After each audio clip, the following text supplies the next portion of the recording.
Patriots.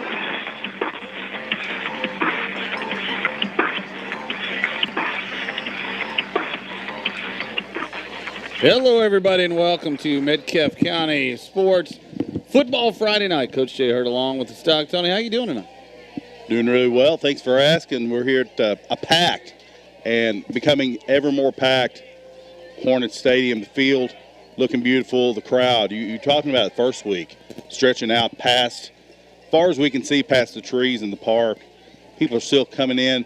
Hopefully, you're all listening to 99.1 The Hoss out there. If you are, by the way, if you are, you're listening to the Printing Press pregame show. Homecoming tonight, always a lot of fun. We get to see people, and it really does happen that way. Homecoming, you get to see a lot of folks that have come in from college in various places and alumni from all over the place, and we're glad to see all of Hornet Nation arriving here tonight up on the hill. When you look out, and I don't want to overdo it, but you're talking about the cars coming in, it looks like that closing scene of Field of Dreams. You know, if you build it, they will come, and that's what we have, a lot of cars streaming in, a lot of excitement tonight for what I believe really is the start of the season. Now, our Hornets come in, we're 0-4. The last three we've lost by a fraction. Last week, Adair County has to score a touchdown in the last minute to get us. But tonight, in my mind, we're 0-0. You're talking district play. District play decides everything. The district revamped this year. It's different. We got Edmonson County, Greene County, Clinton County, Monroe County, and us. And that means we're playing schools that are similarly sized to us and get a win, get in the playoffs, and you're playing around home somewhere. Could be here, could be in any of those locations, but you're not going all the way to Walton, Verona, or to Newport. And I mentioned that, and Coach LJ talks about it in the the pregame interview we're going to hear in just a few minutes here on 99.1 The Hoss. Exciting times. Edmonson County comes in. They're 1-3 on the season. They beat Butler County by quite a large margin, and then some of the other scores have went in the other direction last week. They drop one to the Hancock County Hornets all the way up in Hawesville. A close one, relatively close. What was the score on that one? 36-21. Hancock County also lost to Grayson County 31-18. Butler County game starting out the year 58-12. So you don't know what exactly you're going to get. We do know one thing, that quarterback John Smith is the guy who makes things happen for the Wildcats. Has been a bit hobbled, though. Didn't play last week. Number 6, you'll probably hear him quite a bit. And again, he was in a boot last week, but he is on the field and looks healthy and ready to go for the Edmonson County Wildcats. They are a new addition to our district. Glasgow's out, Clinton County back in district play, and then we welcome Edmonson in. We hope that we don't welcome them in too friendly of a manner. Talking about Edmonson, I talked to Coach Ryan Clemens today. Talked to Ryan. He was at school. Mentioned the Edmonson County game last year. We go to Edmonson County, had the lead at halftime, if I'm remembering this correctly. Sawyer Edmonds got hurt in that game and was out, sort of closed down the passing game a little bit, and then they closed up the run game, had about 8 in the box on most of the run plays, meaning we couldn't get much space to run. Our backs had trouble running. The passing game without Sawyer just didn't work. This year, we're seeing the passing game opening up a lot. Peyton Dial hitting a lot of different receivers on a weekly basis. It's been something good to see, and of course, we talk about it every week, but our Hornets, last year they were young. This year they're a year older than that, but still a young group. You talk about a sophomore quarterback. Last week, Gabe Zarmerly really got untracked in the backfield, had probably his best game of the season, a lot of yardage, 3 touchdowns last week for Gabe, only a junior. Your offensive and defensive line really held down by younger underclassmen. Also getting some good contributions from the seniors as well. Certainly don't want to underplay that. But this is a group that's growing and growing. The Barron County game wasn't pretty ever since we've played 3 really competitive games. Now this young group just needs to get over the top and get themselves a W. You've coached for so long. We've watched sports. People out there listening, a lot of us have watched tons of sports. Learning how to win is something that a team really has to do, and you can't, until you experience it, you don't sometimes know how to close it out. Last week, I thought fatigue just sort of set in. You got guys going both ways, got the big guys up front, just couldn't hold at the end, but gave a valiant effort. Tonight, the heat is still on. It's 80 degrees right now. It is supposed to cool off. That would do us a little bit of good if it would cool off a little bit by game time. So let's hope we can see that. Looking forward to it. It's not as sweltering as some nights, but certainly it's not the crisp of fall that you hear Kenny Chesney talk about in that song that he sings. But nonetheless, a pleasant night for football. You mentioned some of the things that we were able to do, and then last week maybe a little wore down by the fourth quarter. One of the things I'm interested in, you go back to John Smith, the quarterback. He's throwing for about 160, 170 a game or so, and he's thrown, I believe, for 5 touchdowns. That's been a sore spot for us, how we can protect defensively when Edmonson County goes to the air. The big play has hurt us in the last couple of games. The big play downfield. Sometimes it's a size discrepancy between receiver and defender. Sometimes it's just a man that breaks open and we let him go. We miss him. It's still the youth you're talking about. You still got young guys back there in the secondary. We've seen the defensive line and linebackers really come up lately. Now it's time for the secondary, as you mentioned, to seal a deal here tonight.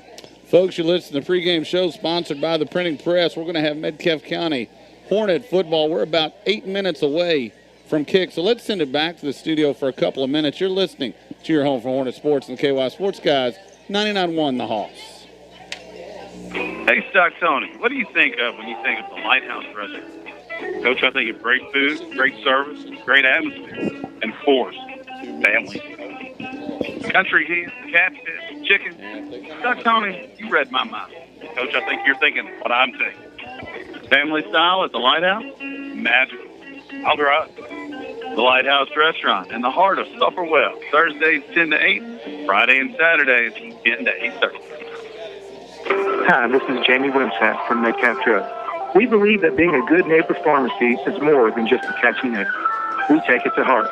That's why we're pleased to announce that for children between the ages of 2 and 12, we offer a free 30-day supply of kids' vitamins every month. These vitamins are important to your child's health, and we'd like to see healthy kids. So come see us, and we'll get you started today. As your good neighbor pharmacy, we're here to help you at Metcalfe Drug. That's what we do. My neighbor.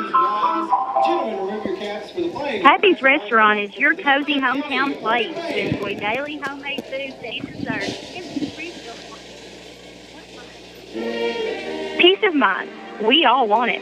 Whether it's about our future or our health, it's nice to know you are covered if you need it. At Glass & Thompson Insurance Agency, Mark Linkus and his staff specialize in peace of mind. As an independent agency, Glass & Thompson can get you the best price on auto, home, life, farm, boat, or business and commercial insurance. Give them a call at 270-432-3491 or go by their office in Edmonton. Glass & Thompson Insurance Agency, providing you with peace of mind. Check out Ma's Deli at 3800 Greensburg Road, just out of Edmonton for great food and a friendly staff. Open Monday through Saturday from 5 to 8 and on Sundays from 6 to 3. Serving daily specials and soft-serve ice cream. Tuesday is Manhattan Day, Thursday is Taco Salad Day, and Friday is Catfish Day. On Saturdays, they have barbecue, has chicken, shoulder, and shredded pork. Order other great items on the menu as well. Ma's Deli, a family-style restaurant where breakfast is. You can reach Ma's Deli at 270-432-3354. Make yourself at home. ESB provides a variety of options for a new home or refinancing. If you've ever thought about purchasing a new home or refinancing your current mortgage, now's the time. Rates are still at a historic low, and our team of mortgage lenders is here to create the home loan that's right for you. With loan officers throughout South Central Kentucky, we're close to wherever you want to call home. ESB has been locally owned for over 120 years. ESB, an equal housing lender. 99.1 Sports. Go Hornets! Welcome back, ladies and gentlemen. Stock Tony along with Coach Jay Hurt. You listen to the Printing Press pregame show. We're about 4 minutes, 35 seconds away from the start of this game. Sat down with Coach L.J. Harbison earlier in the week, and here's that interview. Here's Coach L.J. Harbison, Coach. Another really tight game at Adair County last week. Held the lead for a good portion of that second half, especially coming down the end. What do you tell your boys after a game like that? You know, it's tough. It's 3 weeks in a row. You know, we've had a chance to win a ball game and just come up short. But they realize that we got to keep fighting. We got to keep better, and day in and day out, rep in, rep out. And we know that the the true season starts now, and that's district play. We've tried to get better this week, working for that, because we realize that our district opponents are all like us. They all have losing records, so it's a clean slate. So if we win this part of the season, the district play, and then we can forget about losing those 3 heartbreakers. Yeah, and those learning to win. You hear that phrase a lot. You guys seem to be really on the precipice of getting that big first breakthrough win for a lot of these young guys. And you're talking about district play. Edmonson County coming in here, homecoming week, a lot of stuff to talk about. What do you expect to see from the Wildcats? They're district favorite, loaded preseason district favorite. So, we're going to get a good ball club that's got a high potent offense. The quarterback and all the skills returned from last year's team that beat us by 6. But they can score. They got about 3 or 4 guys that can score and at a touch of the ball, and defensively, those same athletes fly around and make some plays for them. So it'll be a tough contest. We know we got to work cut out for us, but we're going to give them our best shot. You mentioned also homecoming. I'm sure the Hill's going to be packed for homecoming. Crowd always good, no matter what week it is. But how do you ready the guys for that extra distraction at homecoming? They know how to act. That's one of the good things about these kids. They've learned that, hey, it's a business trips, what we call it, on Fridays. They know that, hey, from Monday through Thursday, we're practicing to beat Edmonson County, and on Friday, it's business. And whenever it's time to get locked in, they've done a good job of locking in and the task at hand to get focused. And then hopefully the Hornet faithful will continue to be showing up and being loud like they have been in the last couple of weeks, and I'm sure they will. But we're looking forward to the homecoming activities. I know the pep rally on Friday has got some things planned. It should be fun, and I'm sure it'll be a good crowd to see all the people coming back home, because that's what homecoming's all about. One quick question, we're going to get you out of here, Coach. Injuries last week. What about the status of those guys? Yeah, Devin Alderson, he's still got a shoulder sprain. The doctor's going to keep him out another week, but we've been rehabbing and getting him back. He's actually did some running drills and non-contact drills, so he's getting close to return. Luke South, he's clear to play. He'll be playing. He'll be suited up, and he's anxious to go.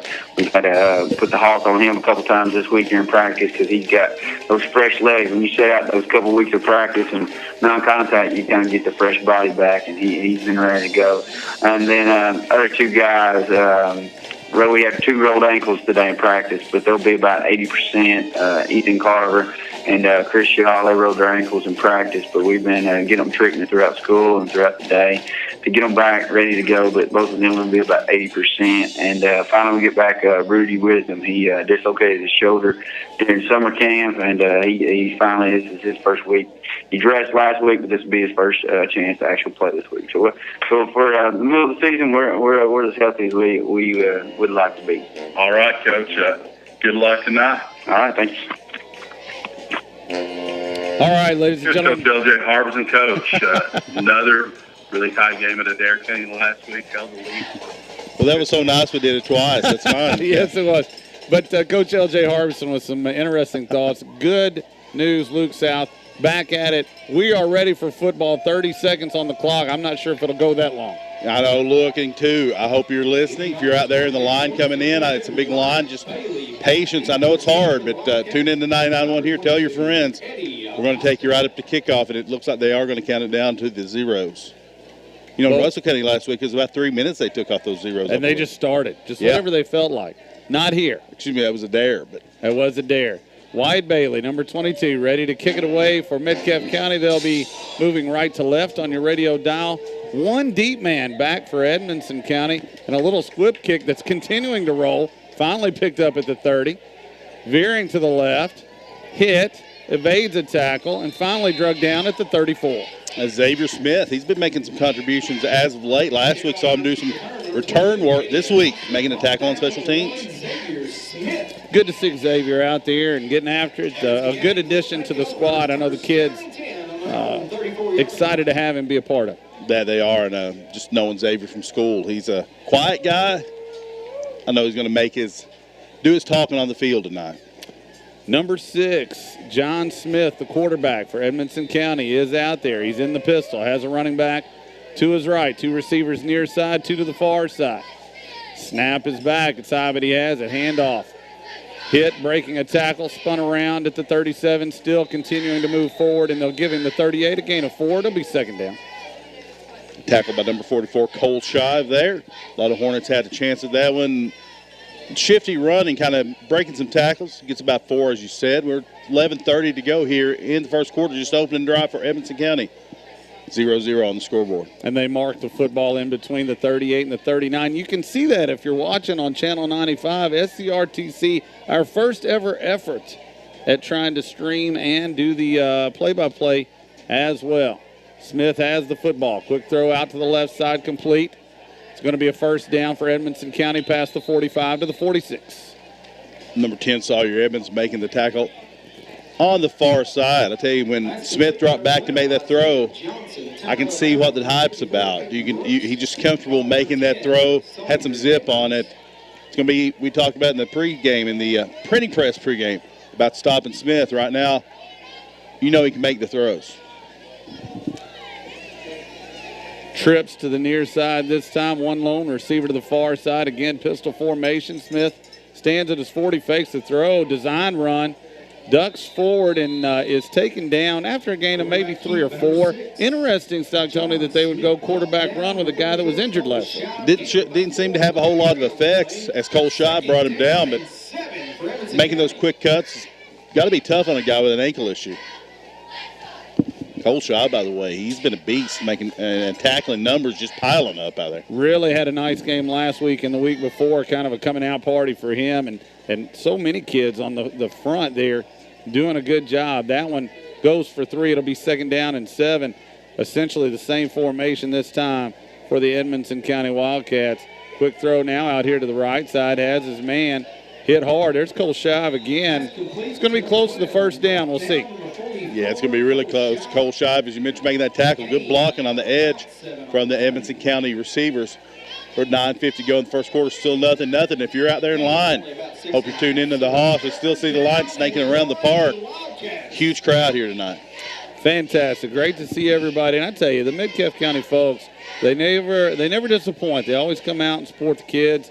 In any event, we appreciate it very much. It's third and about a foot, and they're still going pistol. Handoff, number 28, trying to get outside. He's going in the wrong direction and stepping up and making a hit. I don't know. This is going to be close. Who was that over there? Trying to see. It looked like Ethan Gardner made the initial hit, but the runner got away. I'm not sure who made the tackle after that. No gains. Going to bring a fourth down. Ethan Gardner definitely slowed him up. He's going to the sidelines right now, shaking that arm. He got the shoulder into the runner. I tell you what, that was a nice play. Interesting play call, and we don't judge coaching a whole lot, but they're going to have fourth and about the same, about a foot to go.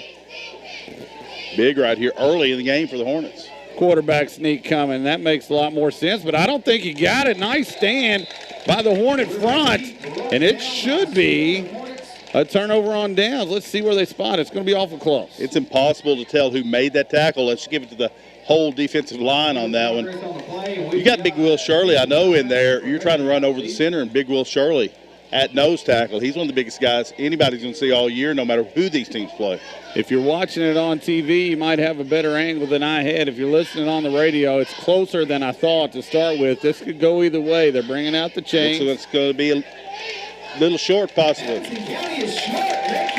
First down, Hornets. Big turnover on downs. They had second and a foot, and 2 straight times the Hornet defense holds.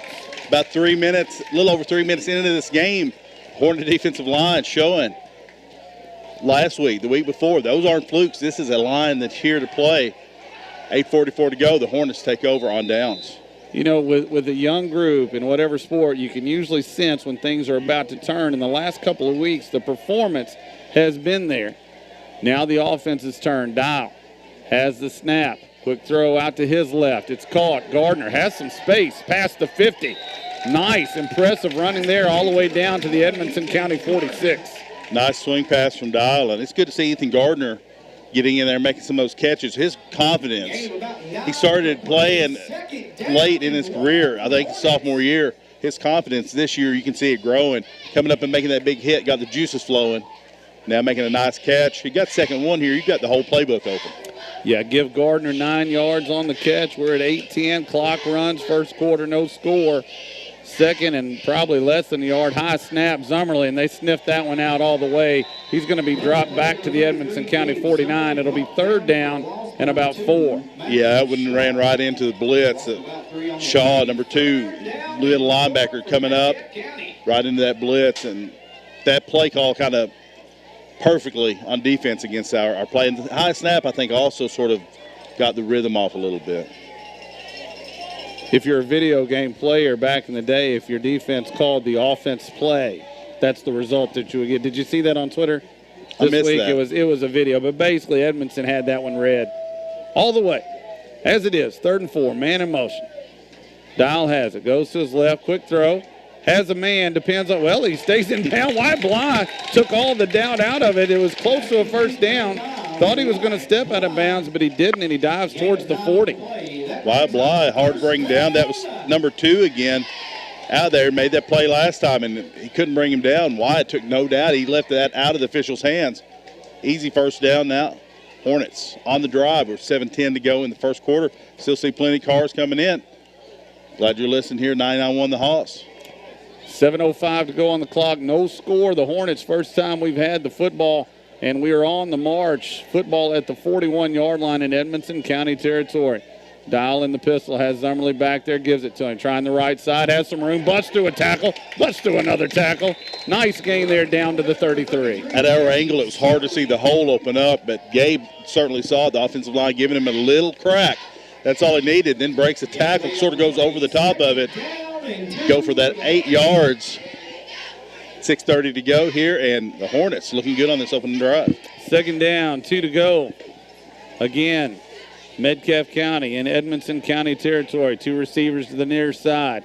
2 backs in the backfield, and it's a little pitch. Zummerly gets a block from South, tries to make a man miss, but cannot. That's a good tackle. No gain there for Gabe. Yeah, he's going to get nothing out of it. That had the string out. Edmonson County strung that one out like you want to do. Made Gabe cut it back in, and then the linebacker was there, cleaned up. Gabe going off the field with a little bit of a limp.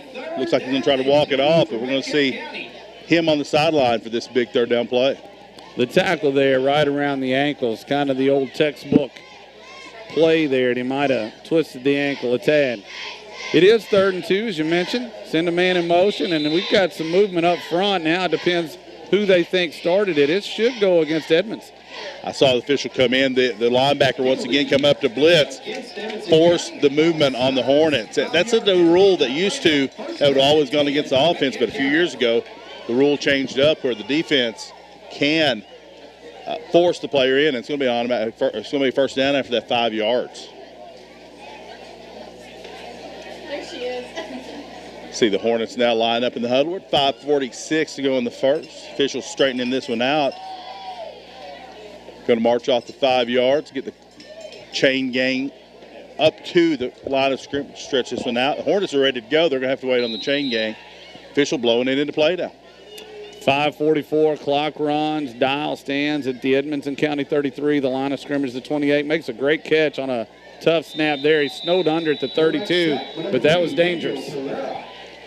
That was one of those that we've seen Peyton Dial make some nice catches to avert disaster. You're making this drive, you basically got 4 downs to get 10 yards in this territory at your own 32 now. We got 3 downs, but still Peyton making a nice grab on a bad snap.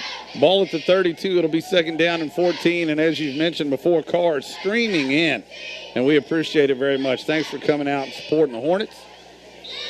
And now we have a flag. This one will probably go against the Hornets. It'll be 5 for a false start. Yeah, one of those big linemen up front just got down in the stance, and you feel it happening. You just can't hold it, and you sort of flinch a little, and that's all it takes.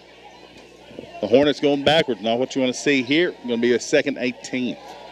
It's been a pretty good drive. You don't want it to stall out at this point. Looks like Zummerly is back in. He's in the backfield. Dial has it and rolls directly to his right. Has a man. Incomplete. Just out of the outstretched arms, or out of the reach of the arms of Wyatt Bailey. Coach LJ getting Dial out on the rollout. That's a tough pass to make on the run to that receiver running towards the sideline. He put it right on target. Wyatt's got to catch that one. As it is, it'll be third down and a long, long way to go. The ball at the Edmonson County 37. The Hornets will have to get inside the 20 to the 19 to get a first down. Metcalfe taking his time getting out of the huddle. Still don't have a count here, so we're okay. Two receivers to the far side. Dial has it. He's going to keep it. Design run. Has some space. To the 30. To the 25. He's out of bounds probably at the 26. Nice gain, and it's going to give him a chance on fourth down here. That's an interesting play call. I like it. Gives Peyton a chance to show the wheels. We've seen that speed really increase. That gets you in a manageable fourth down. You'd like to maybe get a couple more yards, but 4th and 8's workable. We've seen the passes be crisp. Right now, you've got to start with the snap. We've seen a couple of snaps be high.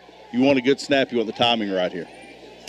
Yeah, you go from 3rd and 18 to 4th and 8, and that's a much better situation here. It's 4:42 to go. First quarter, no score. Metcalfe County has the football. Dial rolls to his right. Looking back to his left. Has South out there. Man falls down. He's got it. He's hit hard at the 1 yard line. It'll be 1st and goal. That was well drawn up.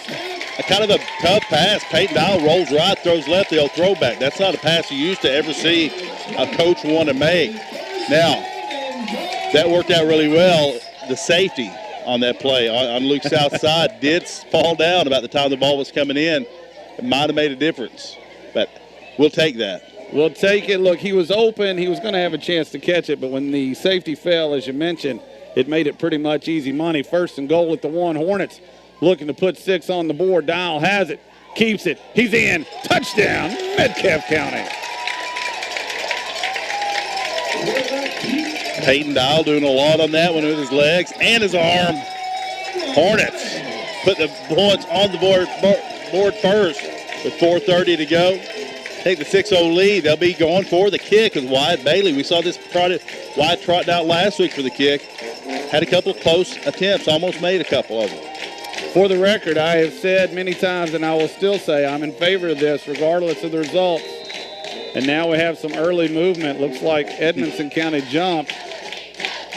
This will be half the distance. Will that change Coach LJ's decision to go from the 2, the 3 right in there, get maybe a yard and a half? Do we send now out to go for 2 with a similar play like we ran on the last one? We are. And it looks like we are. Yeah, Coach Clemens motioning the offense back onto the field. The kicking tee is tossed. That was a nice toss by Peyton Dial on the kicking tee. Yeah, he threw that thing a long way. Half the distance of the width of the field there. Looks like we're still okay. Back judge doesn't have a hand in the air. He is checking his clock now. Metcalfe County will go for 2, a 6-0 lead. Dial has it. He's going to keep it again. He's in trouble this time. Comes back. He's still in trouble. Can't get away. It's going to be no good. Is that 4 minutes or 4.5? I can't tell. I believe that's actually 4 minutes on the clock right now, 6-0 lead. Let's say that it is. Metcalfe County has a 6-0 lead over District 4 Edmonson County. Let's take a 30-second break. You're listening to your home for Hornet Sports and the KY Sports Guys. 99.1 The Hoss. It's finally football time again. Your favorite team has been practicing, and they're ready. NCRTC is ready, too. They're rolling out some new plays this season with package bundles for fiber customers. In the Sequent Town, NCRTC now has packages with and without phone. No one can score more points than NCRTC with fast and reliable internet speeds up to 1 gig. NCRTC has been strong for over 65 years, and they're still your home team. So score big and call NCRTC for package bundles, including really fast internet with and without phone. 99.1 Sports. Welcome back, ladies and gentlemen. Stockton along with Coach Jay Hurt. Hornets take the early 6-0 lead. We're about 4 minutes to go in the first quarter. Off the turnover and downs, the Hornets march it right down and score. And I really like what they did. They were going to kick the extra point. They get half the distance.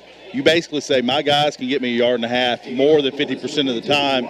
I like that. Didn't work, but again, we tend not to play the results. Kickoff from Bailey heads towards the out of bounds on the far side, and it does go out of bounds. That'll be a penalty, although I would assume that Edmonson County will take it where it went out, around the 36. We'll see what happens here. You know, so much of sports, and it's becoming more and more this way, about analytics, playing the numbers.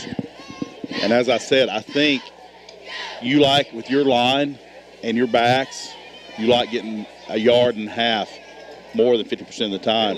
So I think you got to go for it every time you have that chance. I was watching a college game, to your point, and you may have been watching the same one. Was it Colorado, perhaps? I forget who the coach was, but he basically said, I will make no emotional decisions. It was Army. Yeah, was it Army? We will go by the book.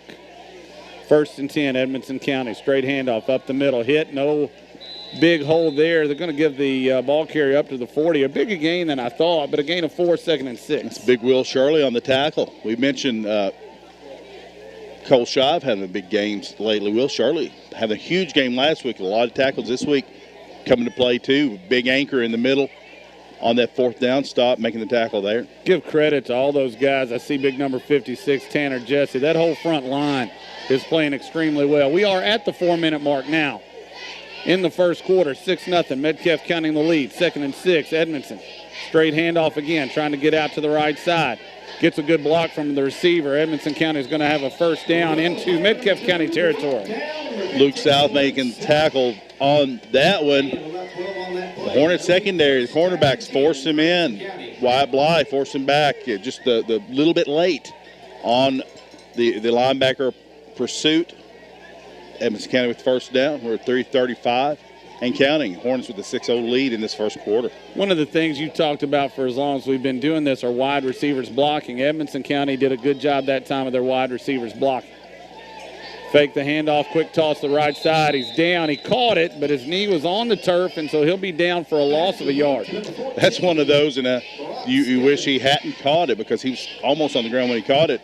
Now, if you're playing fantasy, points per reception, you get 0.9 points on that one, even with the loss. But here, you lose 2 yards.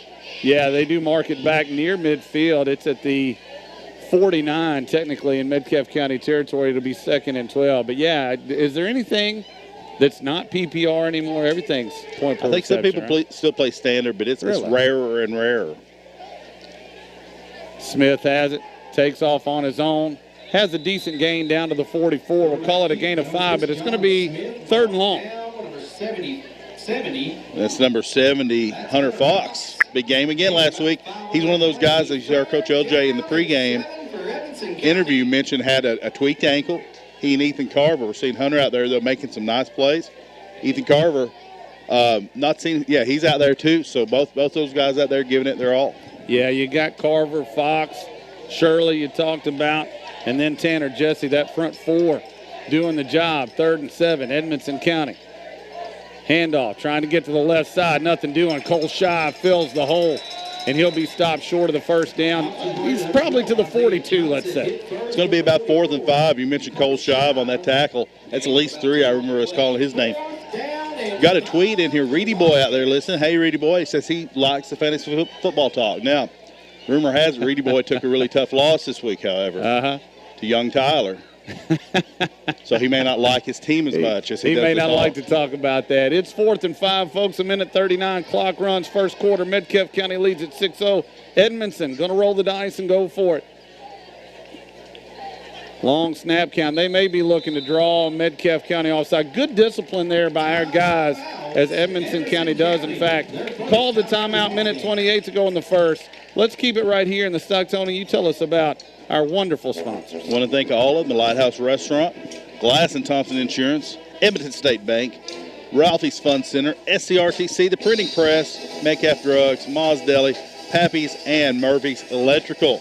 The pregame show is brought to you by the Printing Press, by the way, and we're going to have the ESB halftime show coming up, a big halftime show, homecoming.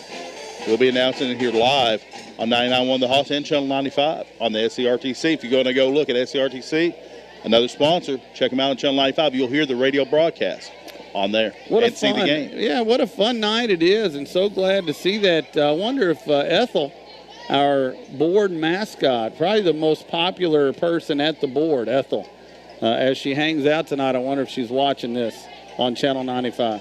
I'd say she is, and I like how you said she was the most popular person. Oh, no doubt. At the board. I like how we have anthropomorphized Ethel, because she is. She's got a great personality. She does indeed. 4th and 5, Edmonson County ready to go. They are going to go for it. Snap is back. Quick throw over the middle, and it is knocked away. Great defense. Wyatt Bailey makes the play, and for the second time in 2 attempts, Metcalfe County holds on 4th down. Wyatt Bailey broke on that ball. He saw it coming a mile away, broke on it, got his hands on there about as quickly as the receiver. He was just as well off, actually better if he didn't intercept that other than his stats, because we get 5 more yards on the turnover on downs. Again, though, if you had the Hornet defense in your fantasy league, that interception would have been a nice, what would you get for that? You get 2 points. 2 points. 1st and 10, Metcalfe County at their own 42. 1:24 to go. 6-0 Hornets already. Dial looking for the snap, and he has it. Quick throw out to Bly on the right side. He can't elude a tackler. He has the catch, but he's lost, or tackled rather, for a loss of 2. We talk often on our show, Wednesdays at 5 on the Hoss, about symmetry. There was symmetry there, a 2-yard loss on a pass. So, again, a 0.8 on the PPR scale, 2 yards lost for the Hornets as we near the minute mark and are now under it. Hornets up 6-0. 2nd and 12, as you mentioned. Metcalfe County has it in good field position. They're sitting at their own 40.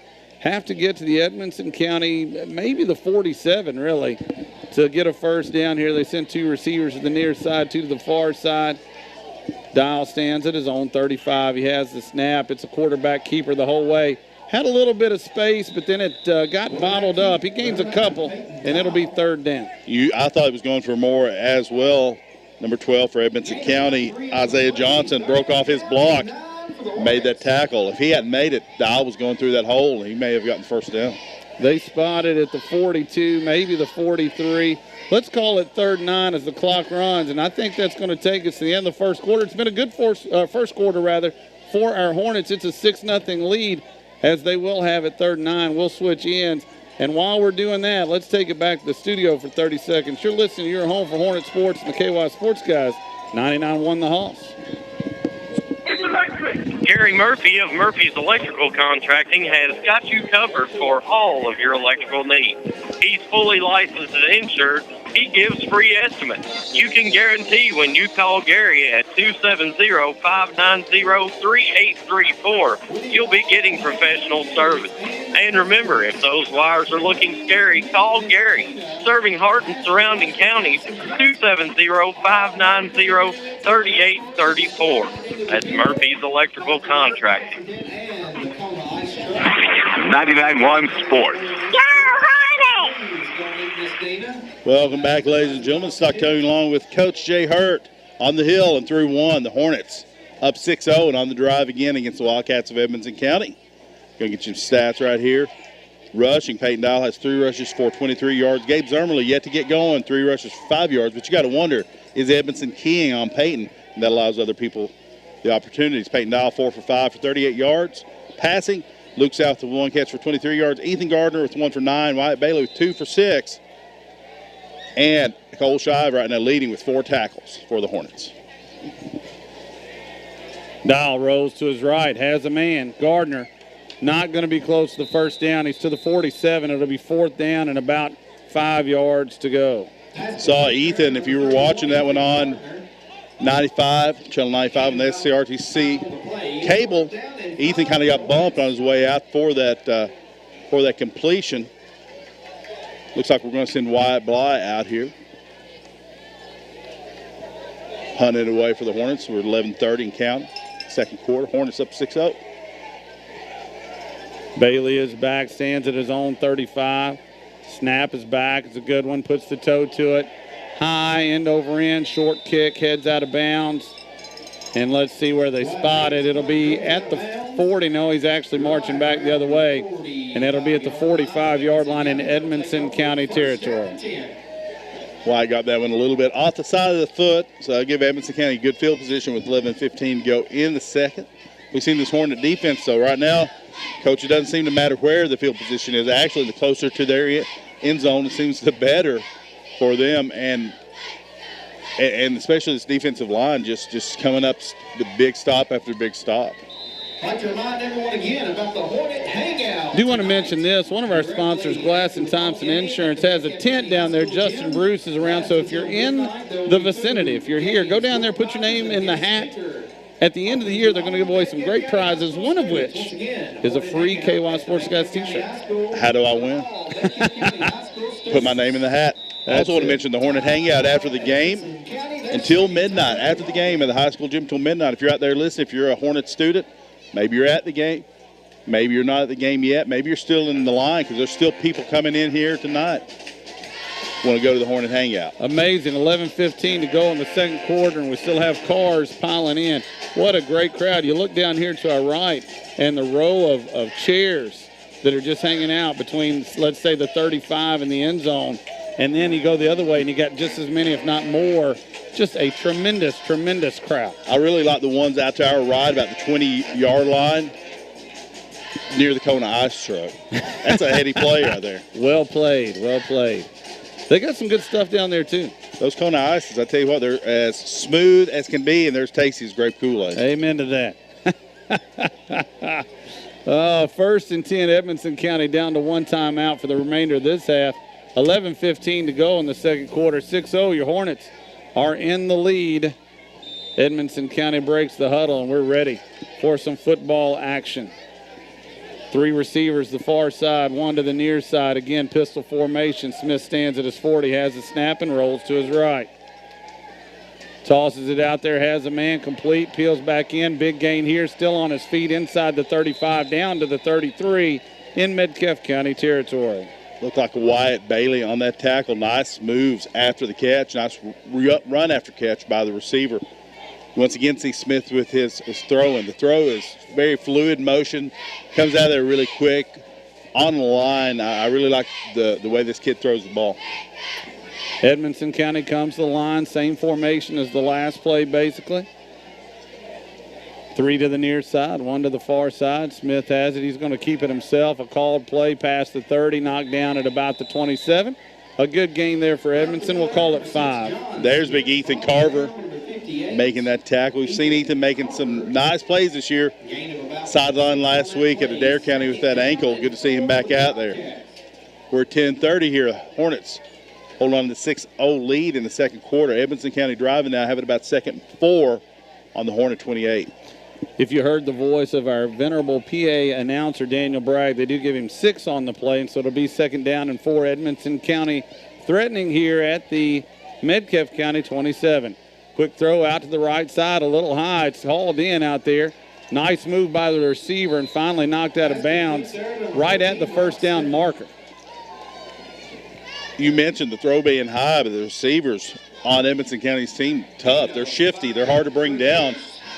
Going to put it about 3rd and a few inches here for Edmonson County with 10:04 to go in the quarter. Couldn't see who made that tackle out there on the far side, about as far away as we can get from us right here. It is a 3rd and 1 for Edmonson County. 10:04 left in the second quarter. And really, it's a foot, maybe. Still, pistol formation, quarterback keeper all the way. Hit hard. Should be enough for a 1st down, though, as they give him the 22. There's a Hornet helmet off, and that one will belong to the man who made the tackle. That's big number 79, Will Shirley. He'll have to come out for play, however, as Edmonson County does get the 1st down. So they're going to have a 1st and 10 at about the 22-yard line of the Hornets as the clock will begin at 9:58 and counting. 6-0 Hornets in the second quarter. Edmonson County comes to the line, 1st and 10, ball at the Metcalfe County 22. Close to the 21, and they stay with the trips to the near side. Straight handoff. Nice cut there by the big fullback, and he's going to go in untouched. Touchdown, Edmonson County. A really good cut off of a block, and I say Ethan Carver kind of getting up a little bit gimpy right now, trying to make it back down the field. He was the man who came upfield and kind of got taken out on that play. And as you mentioned, the back making a nice cut to tie this game up. They're going to send out a kicker. I saw the kicker in the pregame. Kicker doing really well. I think he's pretty good leg on him. That's number 25. We'll find him here in a minute. Am I Clay wrong? Walden. Am I wrong that the run was by number 2, Matthew Shaw, for any of those Edmonson County Yes, that folks looks that are like him. listening? Snap is back. Wow. He put the toe to it. Not only was that good, he hit that about 50 yards. It will come back, however. The outside man on the Edmonson County line was moving, so he'll have to try it from 5 yards back. Now, the distance is not going to matter, I don't think. We'll see about the accuracy. Holy smokes. That was good. I saw him in pregame as Miss Sherry and Miss Leanne. We appreciate their pregame fare, the tailgating. Coca-Cola cake was tremendous. It was spot on. I was looking out and saw Walden kicking it. I was like, yeah, they've got a kicker. And I think they do. Well, he's going to have to hit a 25-yard PAT this time. But, man, and it's just a short stride. I mean, he's not taking a big run at it. One step. He kind of missed that one, chipped it. But it's good. I say missed it. He just didn't hit it as hard, but he made the kick. Looked like kind of like a gap wedge, and he barely made it. It was just inside the right upright. So it takes the 7-6 lead here with 9:39 to go. Hornets will get the ball back. Let's take it back for a quick 30-second break. Here on your home for the Hornets and the KY Sports Guys. 99-1, the Hoss.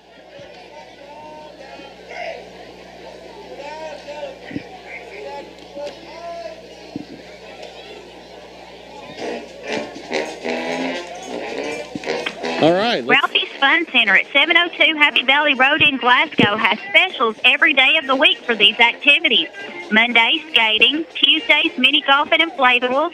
Wednesdays, bowling. And Thursdays, inflatables.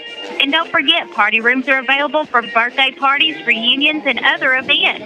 They also have karaoke every second Saturday night of the month. Also, be sure to follow them on Facebook for all of their specials going on the weeks of holidays. Something exciting going on all the time. Go by or call Ralphie's Fun Center, 702 Happy Valley Road, Glasgow, 270-629-GAME. 99.1 Sports. Go Hornets! Clay Walden for Edmonson County drills the kickoff. It lands at the 5, bounces into the end zone for a touchback. Metcalfe County will take over, now trailing 7-6. Like what you've been seeing from the Hornet defense. That last one, Edmonson County just kind of got going. Saw Smith get going with the pass, and then that really nice run from the back for Edmonson County. Now we're going to see this one come back as there's another illegal procedure against Edmonson County. Procedure against the Wildcats. I believe we'll kick it again. So they'll be kicking this one now from the 35. We'll see how good a leg Walden's got. Does he try to get this one into the end zone? If he can get this one in the end zone, I believe Walden may have a Saturday gig coming up soon. No doubt about that. He's a freshman. He's a junior, by the way. Walden, ball coming back. It was a long way down there.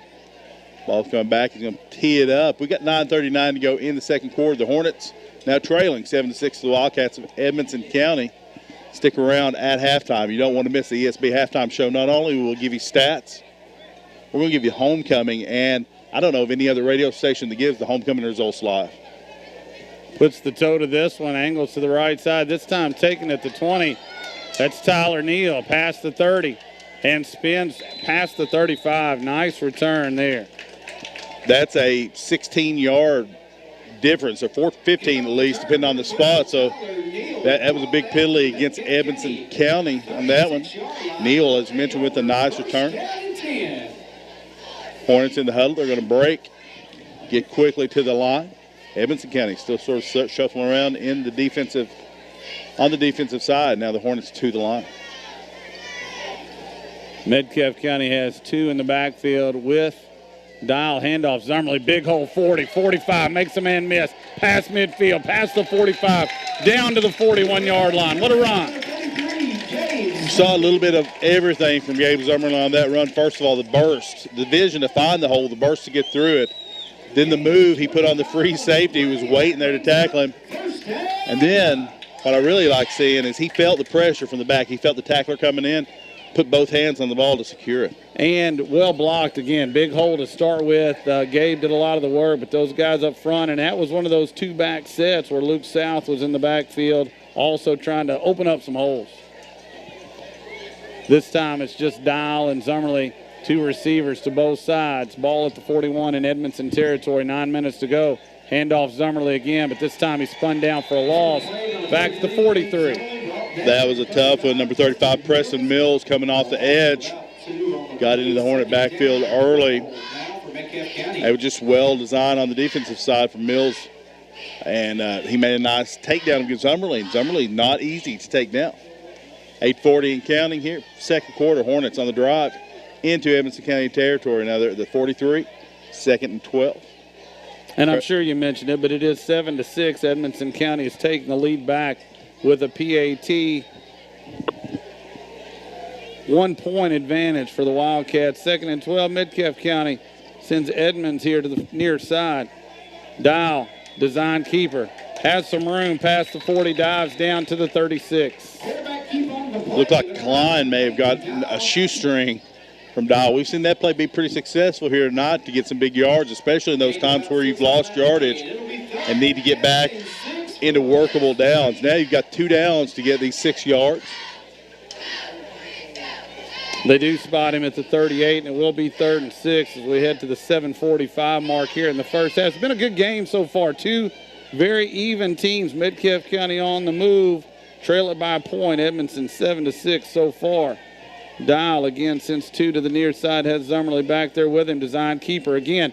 Big hole again. He's up close to the first down. I think he's just short. It's going to be just a little short, but the quarterback keeper right now, I don't know if Coach LJ saw something in film or the other coaches or what, but this has been a very successful play here for the Hornets so far as we're down to the 7:15 mark. Obviously, the Hornets are going to go for it here. No doubt about it. 4th and a yard to go. Ball on the 32. Have to get it to the 31. Cole Shive and Luke South enter the game trying to get this play in. It's going to be close. Coach LJ may end up having to use a timeout here if they don't get up to the line quickly. He's the back judge with his hand in the air now. Metcalfe County is at the line, and here goes the count. Dial out of the way. Wildcat formation. Zummerly hit, but moves the pile forward. It's going to be close. I don't think he got it. Not going to be a favorable spot, I tell you. I couldn't tell what Wildcat came in, but a big blow delivered from an Edmonson County player. I think Gabe's going to be just short. The middle there, number 33, Gabe Zummerly. I like the call. Change it up. Give Gabe the opportunity to kind of get going, but Edmonson County just defended that well. It's going to be turnover on downs. Edmonson County will take it back now. On their 32, 6:43 to go in the second. Edmonson County leading your Hornets 7-6.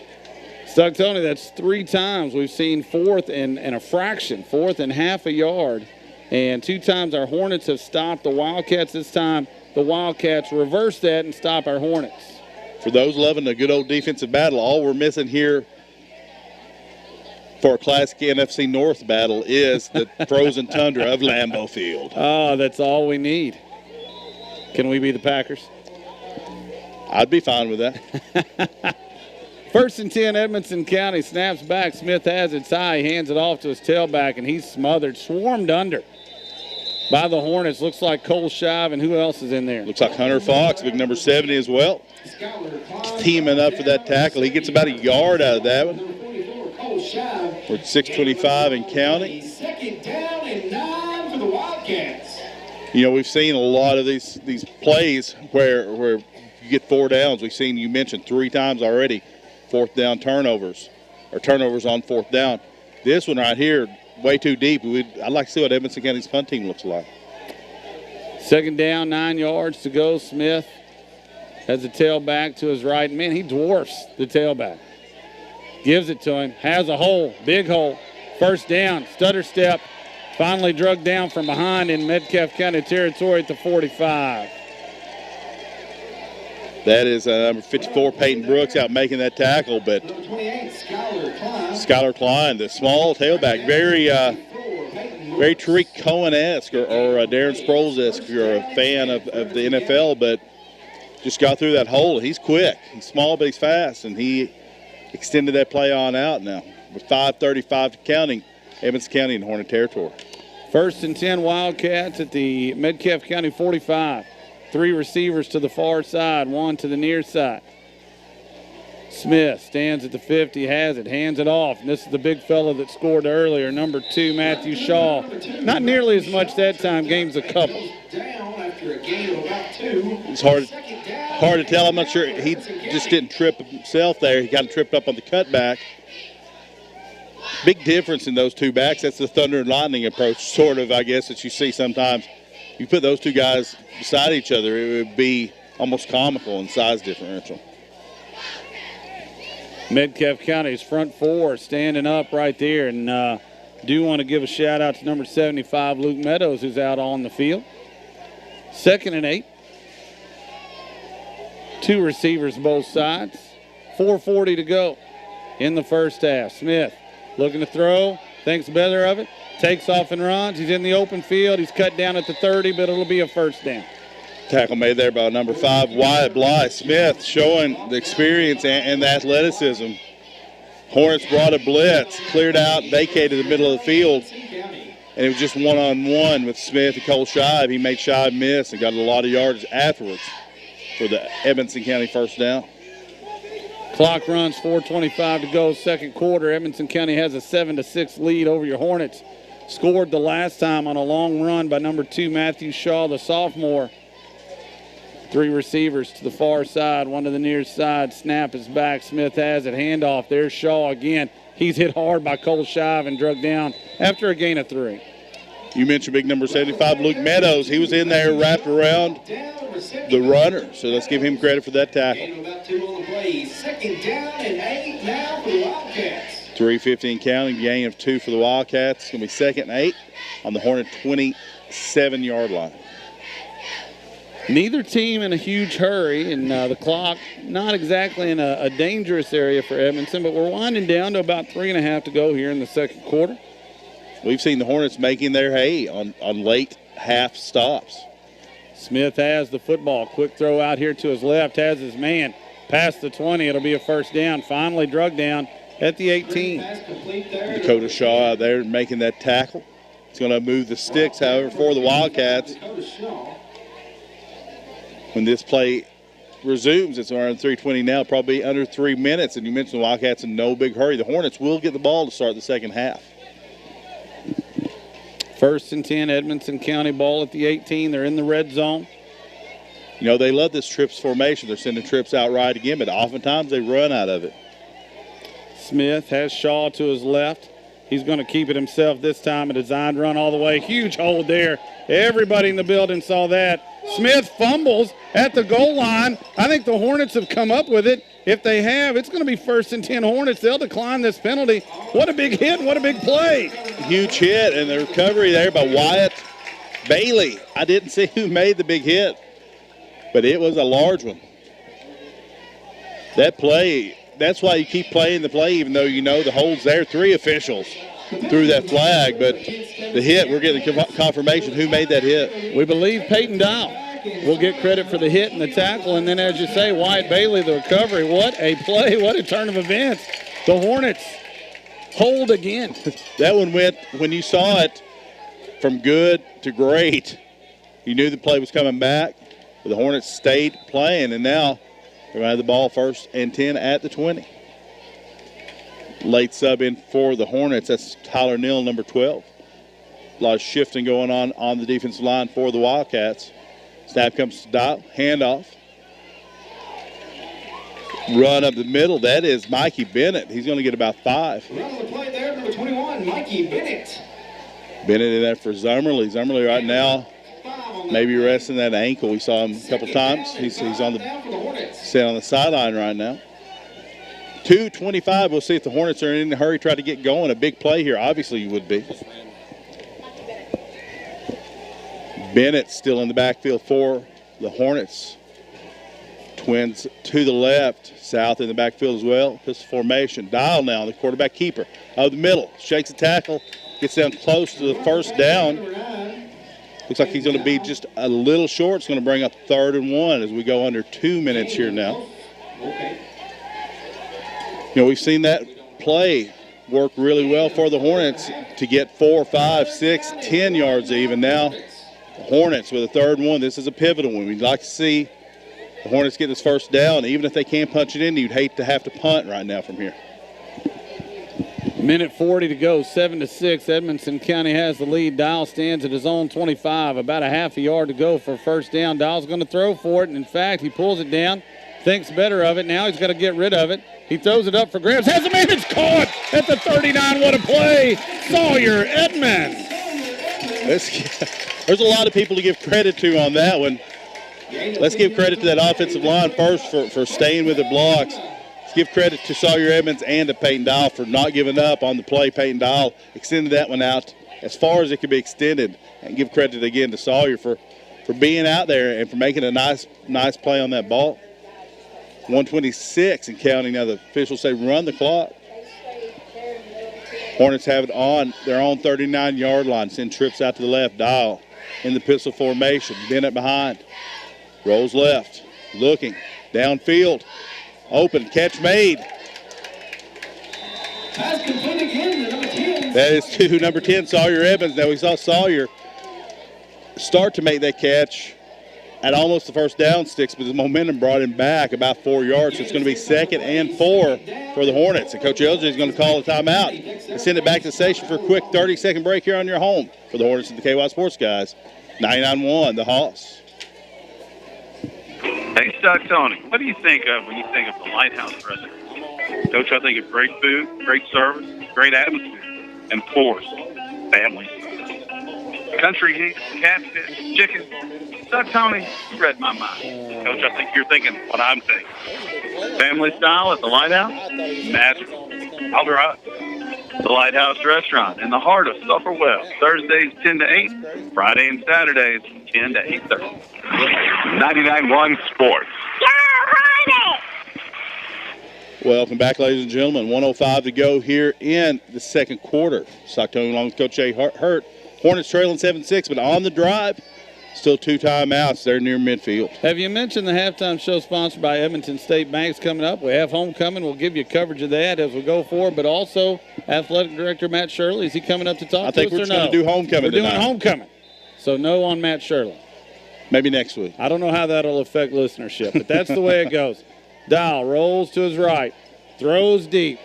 Man out there, but it's picked, and then it's fumbled, and now it's loose, and Edmonson County comes up with it. So they intercepted it at the 35, fumbled it, and then recovered it at the 37 with 55.4 left in the half. And that's another big turn of events because there is plenty of time.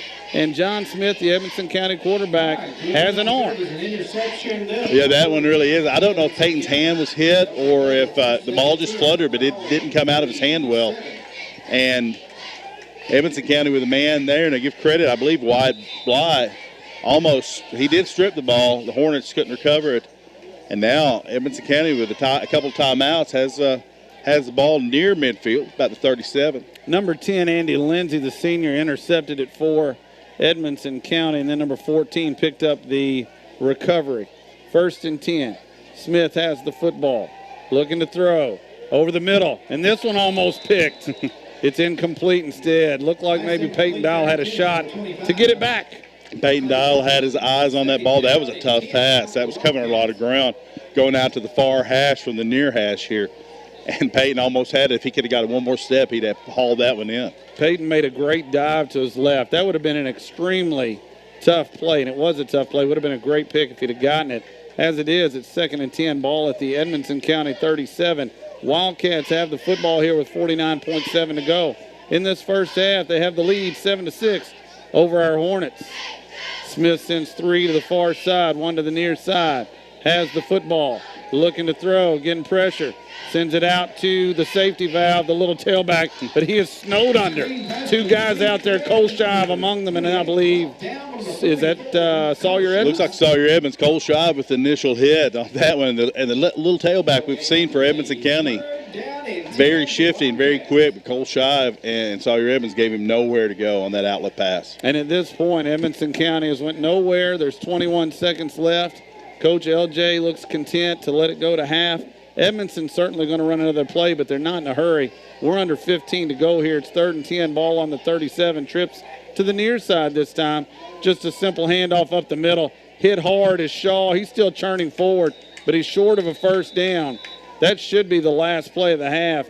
He's down at the 46. The horn sounds, and it is halftime. Luke Meadows on that tackle along with Gabe Zummerlin. That'll take us to halftime, to the ESB halftime show and homecoming. It's going to be coming up. Let's take it back to the station for a 60-second break. When we return, we'll talk about the first half. We'll also have homecoming. And you're home for the Hornets and the KY Sports Guys. 9-1, the Hoss. Does your business need help making a good impression? Then call the printing press in Edmonton today at 270-432-3964 and let their professional print team help your business stand out in a crowd.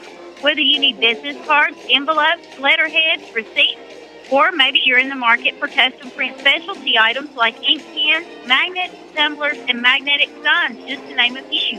The Printing Press offers thousands of products to help you take your business to the next level. With great customer service, local delivery, and decades of experience in printing, advertising, and design, their team is ready to assist you with all of your printing needs.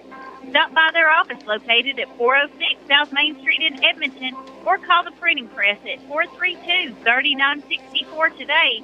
And remember, you never get a second chance to make a first impression. So make it count with custom printing from the Printing Press. 99.1 Sports. Go, Hornets! Welcome back, ladies and gentlemen. Stockton along with Coach Jay Hart. You're listening to ESB Halftime Show. The Hornets, the Wildcats, in a close and a hard-hitting affair here. The Wildcats over your Hornets 7-6 at halftime. Got a lot of stuff going on here tonight. It's homecoming. And again, Coach, how many radio stations? You got to thank the Hoss. How many radio stations have homecoming broadcast live over the airwaves? Not very many. I got to think we may be the only one, man, but it's exciting. We have a lot of candidates, and I am on pins and needles to see who wins this thing. Love what we do with homecoming here. All clubs get supported, all sports. And here we go. Our first candidate representing the freshman class, selected by the football team, is Miss Quidley Gibson. She's escorted by Mr. Colton Huffman. She plans on attending college to become a chiropractor in Colton. Plans to attend college to become a lawyer. She's the daughter of Stevie and Wendy Gibson. And Colt is the son of Chris and Amber Huffman. Our next candidate tonight. It's amazing. They grew up so fast. They really do. Next candidate, 4-H clubs, Miss Ava Slinker. She's escorted by Mr. H.J. Hawkins. Ava is the freshman daughter of Timmy and Stacy Slinker, and her future plans are to go to college and become an ag teacher. H.J. is the son of Harvey and Lynn Hawkins. He plans on continuing farming and grow his Hawk Daddy hay rolling business. All right. Need one of those caps, H.J. No doubt. Our sophomore candidate is selected by the football team, Lexi Bowles. She's escorted by Mr. John Linkus. Lexi's the daughter of Eddie and Candy Bowles. She's undecided on her future plans. John is a sophomore son of Mr. Mark and Karen Linkus. He plans on attending the University of Kentucky. Go Cats. Go Cats. Next candidate's going to be representing the Beta Club. Miss Claudia Bell. She's escorted by Coleman Bowling. Claudia is the sophomore daughter of Brandon and Leanne Bell and Julia Carter. Claudia plans to attend WKU after high school and go on to the medical school to become a pediatrician. Coleman is a sophomore. He's the son of Chris Bowling and Holly Coleman. He plans to attend a 4-year university.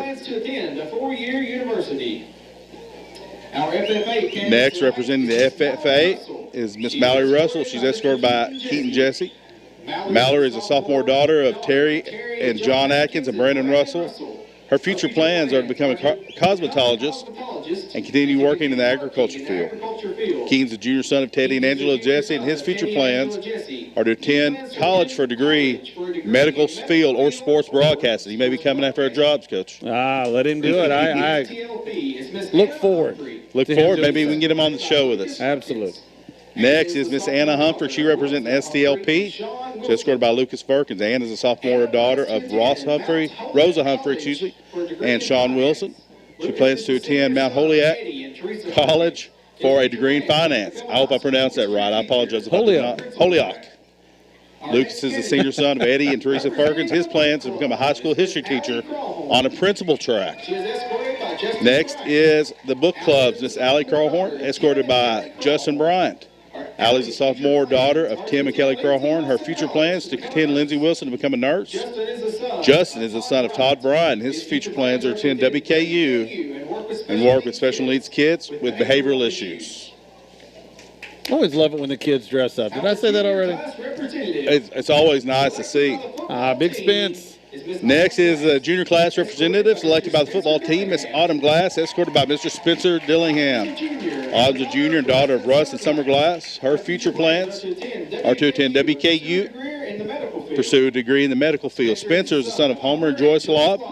He plans to enter the workforce and make the world a better place. And he will do it, no doubt about that. He does every time I see Spence. Amen. Next, we're going to have Miss Clara Wilson. She's representing the cheerleading squad. Her escort is Dathan Jolly. Claire is the junior daughter of Chris and Misty Wilson and Amy and Jason Neighbors. Claire plans to further her education at WKU. Dathan is the junior son of Richie and Nikki Jolly, and he plans to become a physical therapist. Our representative for the Fellowship of Christian. Next, we have the FCA. It is represented by Miss Vicki Wesley. She's escorted by Mr. Mason Tucker. Vicki is the junior daughter of Marilyn and John Wesley. She plans to become a cosmetologist. Mason, the sophomore son of Chris and Angie Tucker, plans to attend the University of Kentucky and become a lawyer. And both of these have KY Sports Guys connections. Vicki calls in quite a bit, and Mason's been on the show. Vicki is definitely a regular. Listens to the show, and again, as you mentioned, Mason also on the new Hornet broadcast of 21st Listen to Century. some of that. Very excited. Representing the art club is Miss Kayla Anderson. She's escorted by Caden Bradley. Kayla is the junior daughter of Wade and Kim Anderson. She plans to attend college and become a psychologist. Caden is a sophomore son of Tabitha Bradley, and his future plans are undecided at this time. Next, we have the academic team candidate, Miss Cassidy Brown. She's escorted by Alec Baker. Cassidy is the junior daughter of Tony and Melissa Brown. She plans to attend WKU for a degree in social work. Alec, the senior son of Todd and Robin Baker, plans to attend Somerset Technical College to pursue a degree in diesel maintenance. Alec and Caden, by the way, both going with the bow ties and the suspenders. I'm in favor. It's a good look. It's one of those classic looks. It's always neat and always cool. Next, we have Miss Tessa Furlong. She's representing the senior class. She's escorted by Colin Edwards. Tessa is the senior daughter of Angie White. She plans on attending Sky CTC's X-ray program. Colin's the senior grandson of Wendell and Mildred Edwards, and he plans to become a pipeline worker. You're crushing it over there. Keep rolling. I know it's a lot. Representing the National Honor Society is Miss Elizabeth Decker. She's escorted by Mr. Braxton Davis. Elizabeth is the senior daughter of Walter Decker and Chrissy Anderson. She plans to attend Lindsey Wilson College and become a nurse practitioner with a specialty in pediatrics. Braxton is the senior son of Jason and Allison Davis, and he plans to attend Campbellsville University to pursue a degree in education. Representing cross country is Miss Gracie Tucker. She's escorted by Logan Phelps. Gracie is the senior daughter of Chris and Angie Tucker. Her future plans are to attend WKU, major in accounting. Logan Phelps is the senior son of Chris and Sherry Phelps. He plans to go into the education field and to become a teacher. Next, we have the volleyball senior representative, Miss Connor Gallagher. She's escorted by Mr. Tanner Perkins. Connor is the senior daughter of Matt and Candace Gallagher. Her future plans are to obtain a BSN in nursing and become a nurse anesthesiologist. She also plans to play tennis at the collegiate level. Tanner is a junior son of Tim and Melissa Perkins. Tanner plans to attend the workforce. Representing band is Miss Caitlin Bailey and her escort, Tyler Bray. Caitlin is the senior daughter of Barbara Bailey. She plans to attend Campbellsville University to become an RN. Tyler is the senior son of Melissa Fields and TJ Bray. He also plans to attend Campbellsville University with a major in music education and minor in math. Tyler, quite the musician. Tyler is quite the musician. He's played with the Pickers before.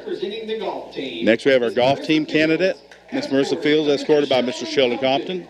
Marissa is the senior daughter of Greg and Anita Fields. She plans to go to college to pursue a degree in education. Sheldon, the senior son of Steve and Valerie Compton, his future plans are to make money. Solid plan. Well done, sir. Sheldon also going with the bow tie, and I'd have been disappointed with any less from Sheldon. Sheldon making money out there right now. Next candidate, the host representative, Miss Lisette Perez. She's escorted by Logan Perkins. She's the daughter of Jackie and Manuel Perez. Her future plans are to become a doctor. Logan is the senior son of Eddie and Teresa Perkins. His future plans are to attend Murray State and major in biology and become a medical examiner. Our final candidate tonight is Miss Valerie Gibson. She's escorted by Cody Hart. Valerie is the senior daughter of Dave and Gina Gibson. Her plans are to attend college with a major in biology. Cody's the senior son of Bill and Sarah Hart. his plans are to double major in economics and brass performance. Coming up, this is my favorite part. I love it when the little kids come out. I remember when Brody and Harper were young enough to do that kind of stuff. I feel like I remember it. Our crown bearers tonight are Sky Thompson, daughter of Judy and Wayne Thompson, Vincent Palumbo, 7-year-old son of Nick and Shannon Palumbo, and Elijah Blake Howard, 4-year-old son of Adam and Tanya Howard, and Olivia Palumbo, the 4-year-old daughter of Nicholas and Shannon Palumbo. So cute. Now they know how to take a picture too. Look at them. They're not leaving yet. They're waiting. they're not giving up that field for anyone. I love it. Crown bearer tonight. Now welcome back our 2018 homecoming queen, Miss Hannah Brown. Hannah currently attending Sky CTC to get her nursing degree. She's escorted by her father, Gabe Brown. All right. Here we go. We have our 4th runner-up coming up first. You got a drum roll sound? Miss Vicki Wesley. All right, Vicki. Good job. You see Vicki and Mason right now going forward to receive the crowns. You know, we had the crowns up here with us for just a while. I felt like it was Lord Stanley's Cup. No doubt. In the case. It was a good moment for us. It was fleeting, but it happened. It's the closest I've ever been to a crown. No doubt about that. Very happy for Vicki. We're going to have our 3rd runner-up here. You may hear Mr. Daniel Bragg in the background. I don't want to say it before. It's Miss Tessa Furlong. Congratulations to Tessa. She and Colin going up to the crowns now, get their crown, or get her crown. I don't think Colin gets one. He could, though. He would look nice in crown that mullet. Why not? Got our 2nd runner-up coming up just a moment here. Where's the drum roll? Miss Gracie Tucker. Cross country, I think. Cross country. She and Logan Phelps. Which of the two would win in a race? That's a tough question. That's a tough question. Gracie runs track as well. She's quick. She's on the 4x1 and 4x200 state teams from 2 years ago. Very fast, but Logan is as well. Our first runner-up is going to go to Miss Elizabeth Decker. Elizabeth had a great summer, did Governor Scholars. Very proud of her and her academic work, and this is just more icing on top of the cake there. Yeah, Elizabeth has been extremely busy. This summer, that Governor Scholar is something special, to be sure.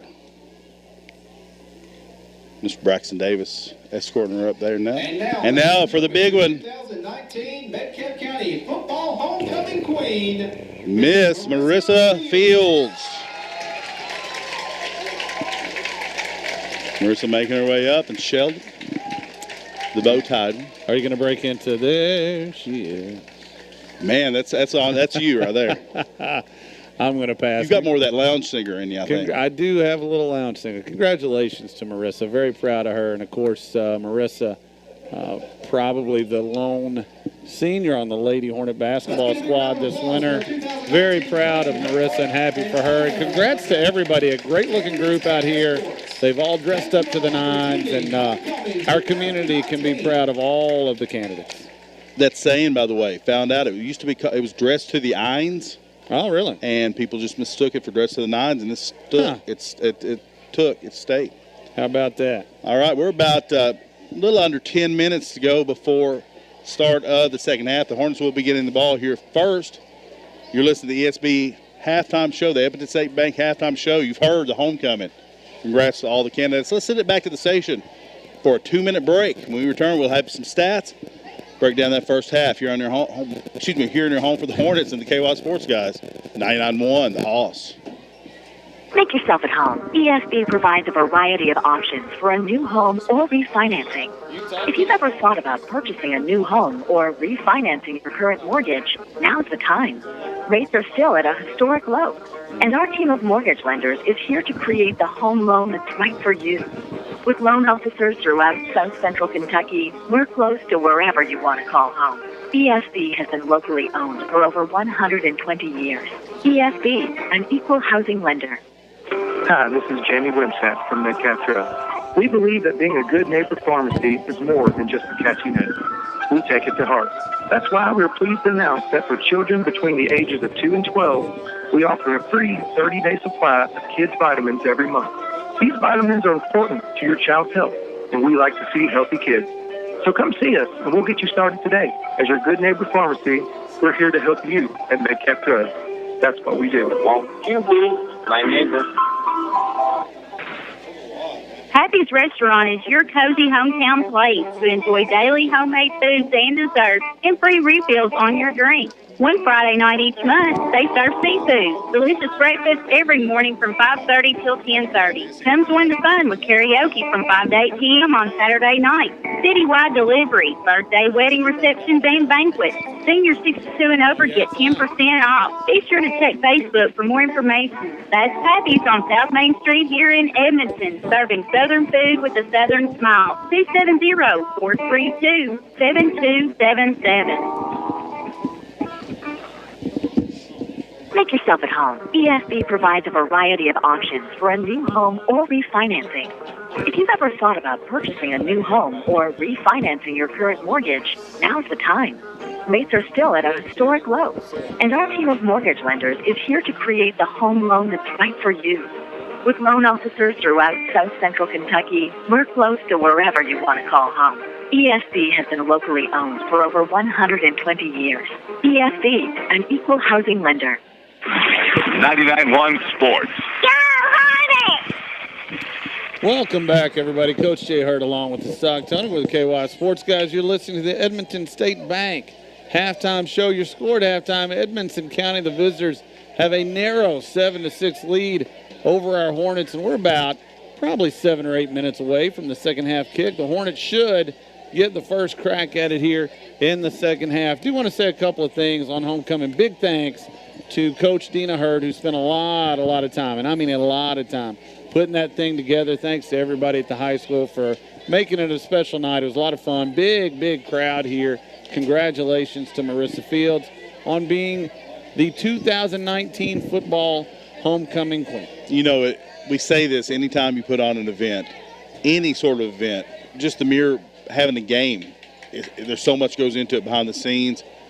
It's a week-long thing leading up to a football game, and that's just extra stuff that you just don't see. To make it go, make it come out as perfectly and come off as perfectly as it did out there tonight, big thanks to all those who helped, and big shout-out to Coach Dina Hurt, and for keeping the stats here as well. Happy anniversary to you and Coach Dina Hurt, by the way. Thank you so and much.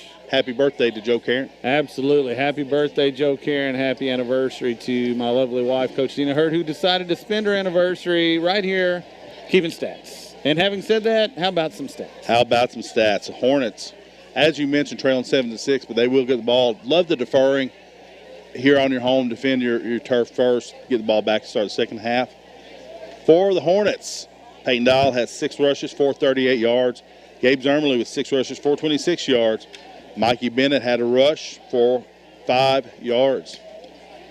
Passing, Peyton Dial has 7 completions on 9 attempts for 59 yards and an interception. Receiving, Peyton spread it around to 4 receivers. Luke South has a catch for 23 yards. Sawyer Evans, 2 catches for 17 yards. Ethan Gardner, 2 catches for 13 yards. Wyatt Bly, 2 catches for 6 yards. Defensively, Cole Scheib once again leading the Hornets. He has 6 tackles. Peyton Brooks with 1.5 tackles. Wyatt Bailey with a tackle. Sawyer Edmonds with a half tackle. Ethan Gardner with a tackle. Will Shirley with 2 tackles. Tanner Jesse with a tackle. Dakota Shaw with 1 tackle. Xavier Smith with a tackle. Luke Meadows with 1.5 tackles. Ethan Carver with a tackle. Peyton Dial with a tackle. Wyatt Bly with 2 tackles and a fumble recovery. That was Wyatt Bailey with the fumble recovery. My bad. Luke South with a tackle, and Hunter Fox with 1 1/2 tackles for your Hornets. You mentioned Coach Dina Hurt. We had on our show, we've had twice, Jonathan Moore, filmmaker from Greensburg, Campbellsville area, one of those two, but he's out in L.A. right now making films. Coach's Wives is a film he made. Interviewed some really, Gino Ariema, he interviewed Jenny Buss, really legitimate, famous folks about Mac Brown's wife, the coaching. Rick Stansbury's wife was a big part of it, and there were some high school wives, etc. It was really amazing. You got to go out and check that video out, by the way. It's on all your streaming, I think, Coach's Wives. So please go out and check it out. Yeah, support Jonathan and support, because it's great. I don't care who made it. It's great, first and foremost, but Jonathan, a Campbellsville native, as you said, he's been good to our show and good to us, and he's in our fantasy league. He is. I think he's 2-0. I think he's doing well. Yeah, doing well. And the thing about that, too, an unsung populace is Coach's Wives. That that video, that documentary does such a good job getting in the heart of what it is to be a coach and how difficult it is on coaches' wives as well. Just the hours put into it, the days of preparation, as we mentioned. You got to go check that video out. We're about 3 minutes away here from second half action. You're listening to the ESB halftime show. Coach, I said it's like an old NFC North battle minus the snow and the wind and when the breath came out, no clouds of breath around people. It's hot. But other than that, it's just like Packers-Bears. It's been a lot of fun. If you like football, this has been old-fashioned. Some good offense, some good running plays, quarterbacks throwing the ball well, but the defenses making stands at opportune times. We've seen 3 fourth down opportunities turned away, 2 by the Hornets, 1 by Edmonson County. It is everything you would ask out of a big first district game. Again, tonight, Edmonson, Metcalfe, Clinton County, Monroe are playing, and then next week Greene County jumps into the district fray. And the intensity with which both these teams are playing, fitting for district play. Yeah, it really is, and the district is where we've mentioned it. We've mentioned it since the start of the year. The district is where you really want to get out, play your best football. That's what gets you into the playoffs, a chance to play possibly at home. Her Coach LJ on the printing press pregame show and the pregame interview, predictions for this district. And you know how preseason predictions go. You never know until the games start. But predictions for this, Edmonson County is predicted as the top of this district. So you're looking at a team right now, the Hornets, playing the team that's predicted to be the top of the district, coming out here down 1 after a half. They're doing a tremendous job defensively. Talked about the big stops, also forced a big turnover as the quarterback, John Smith, for Edmonson County was going in to score a touchdown. Peyton Down knocks the football loose at about the half-yard line. Wyatt Bailey recovers it in the end zone. Now, that play was coming back. There was a penalty, but still, big turnover as Edmonson County was in Metcalfe County territory. So far, really good effort. 1 point short, a whole half to play. Yeah, you still got all that time. You got time. You don't have to rush anything. You run the offense you want to run. And here's what you got, too. You got the confidence in your defense to be able to trust them that even if you put them in a bad spot, they're going to come up big. They've done it time and time again. About a minute to go, and we're going to have second half action again. We want to thank Edmonton State Bank for sponsoring the halftime show. I want to run down all our sponsors here. We appreciate the Lighthouse Restaurant, Glass & Thompson Insurance, Edmonton State Bank, Ralphie's Fun Center, SCRTC, The Printing Press, Metcalfe Drugs, Ma's Deli, Pappy's, and Murphy's Electrical. We also appreciate Chad back at the studio keeping us rolling, doing a great job there. Big shout out to Chief Operating Officer over here on the live stream, Ben Welsh, and Executive Producer, Miss Anita Love, as we are on our inaugural simulcast here.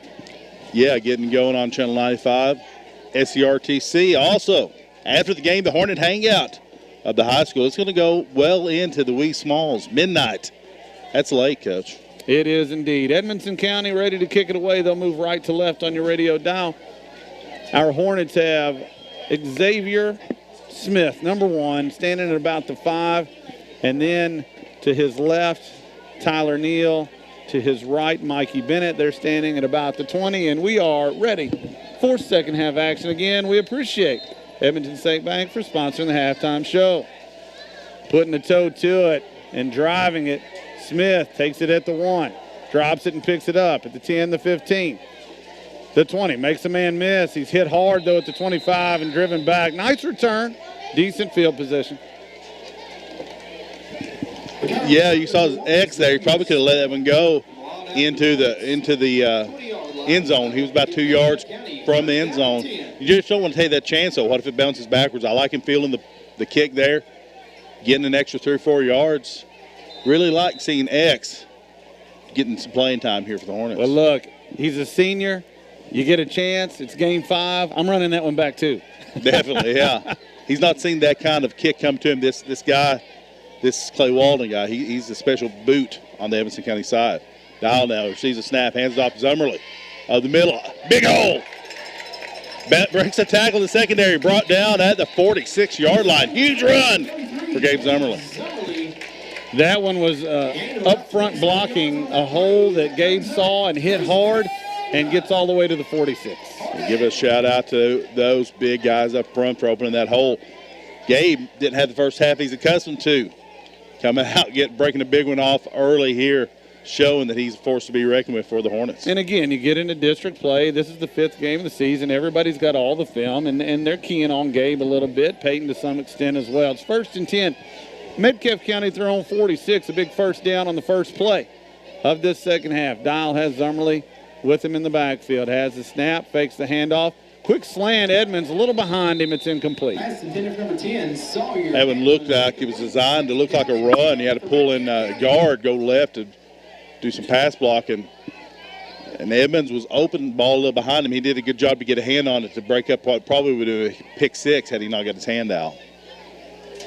It'll be 2nd down and 10. Metcalfe County has it on their own 46-yard line. Cole Shive, number 44, hustles onto the field. Bringing in the play, and the Hornets break the huddle. Edmonds comes to the near side. Dial has Zummerly back there, puts a man in motion. Bailey was in motion, but then so were some of the linemen, and that'll be 5 yards. You're almost thinking, not knowing for sure, but thinking that's a play call to pull those linemen, those left side linemen want to get a little bit of a head start. That's a long pull for that left tackle to get over and leave that hole on the right side. They were chomping at the bit, no doubt about that.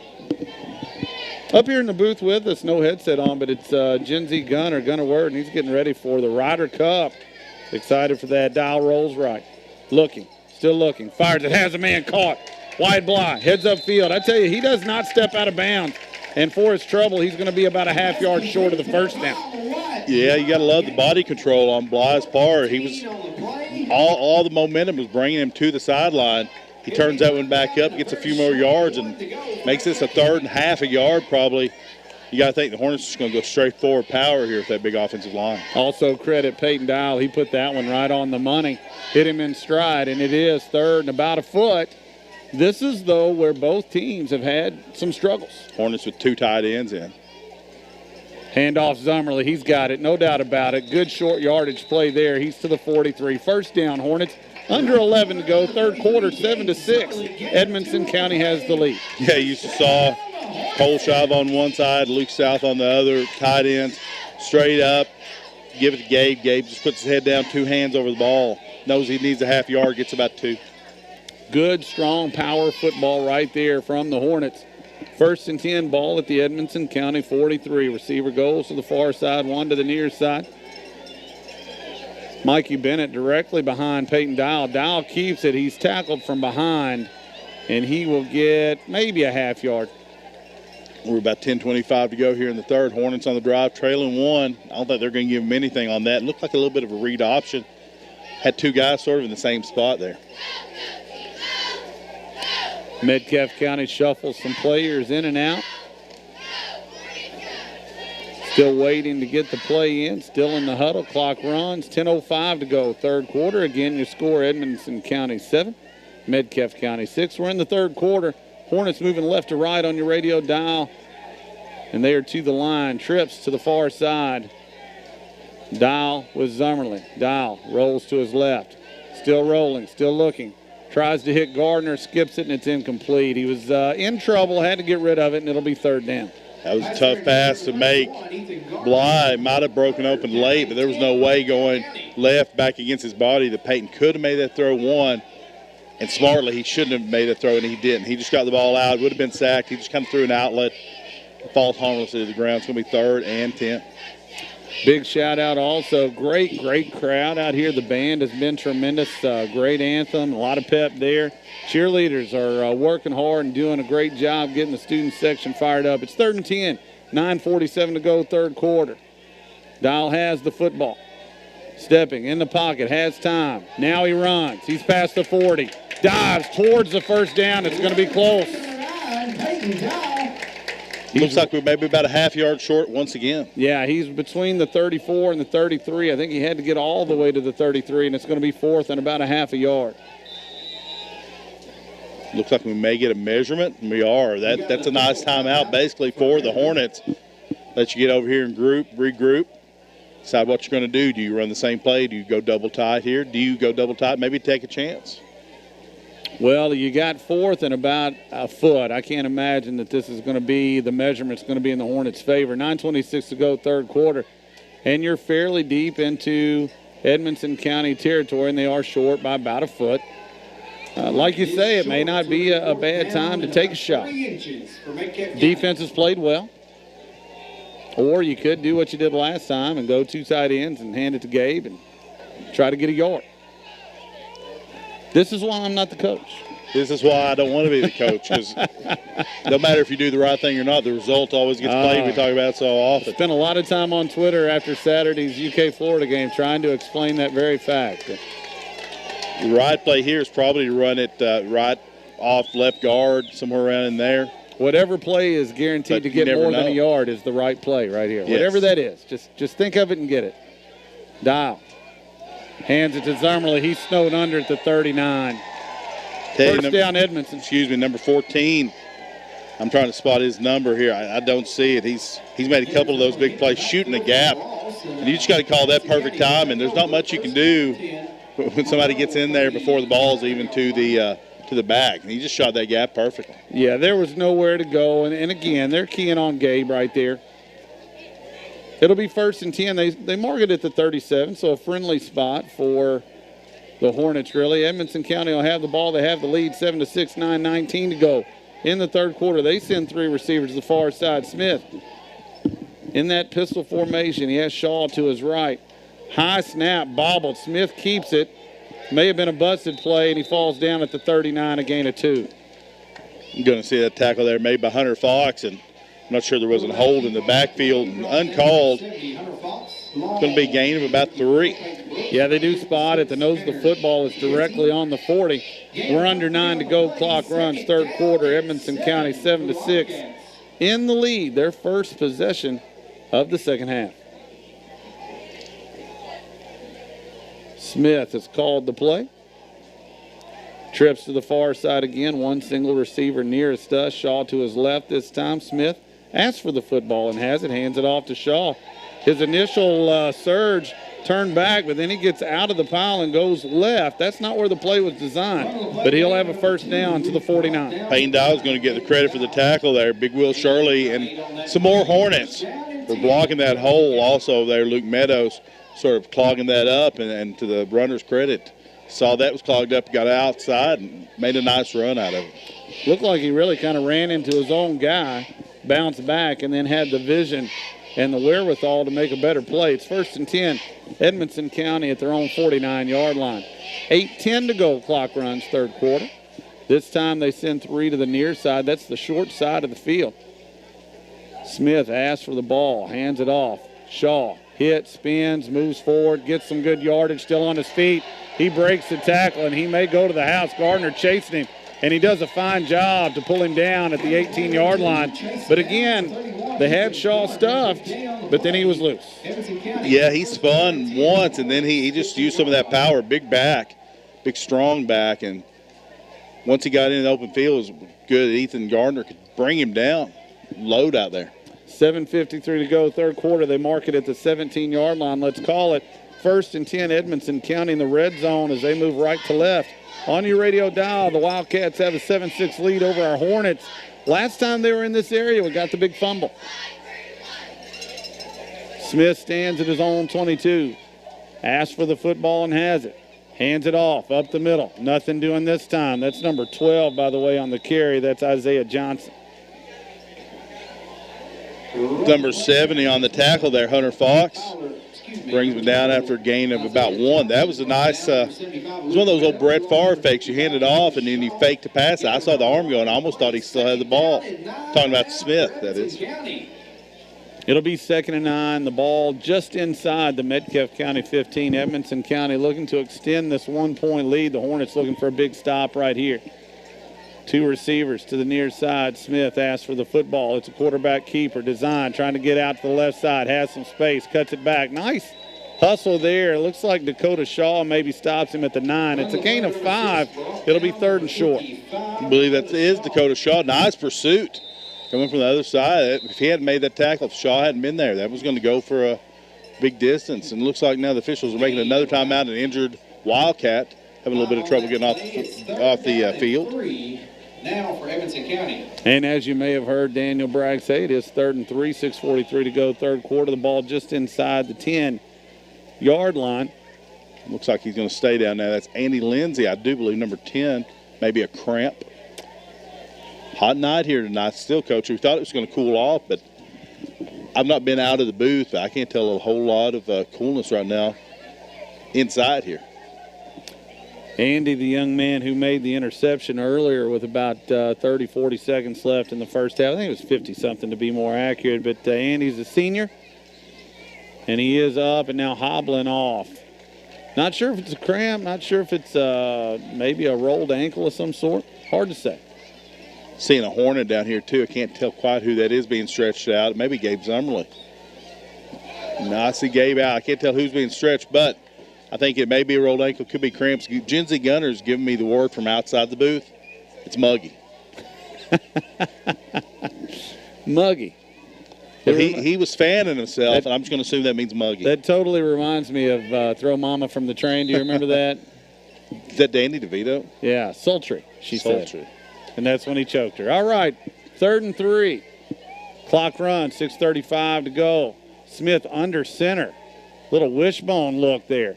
Number 12 has it, surges forward. It's going to be close. He's brought down at the 6. I think he's got it.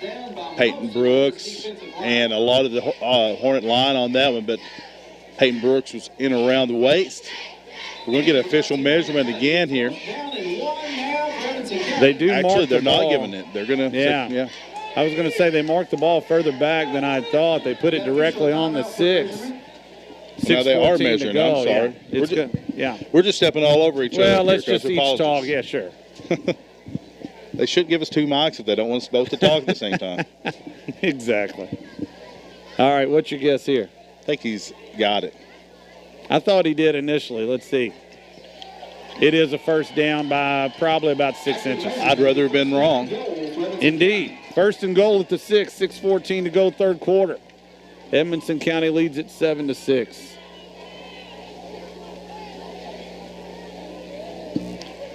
Edmonson County sending in the play now. You mentioned 6:14 go, third quarter. Seen the Hornets with their back to the wall here many times over the last couple of weeks. Hold so often. Time to make a big play right here.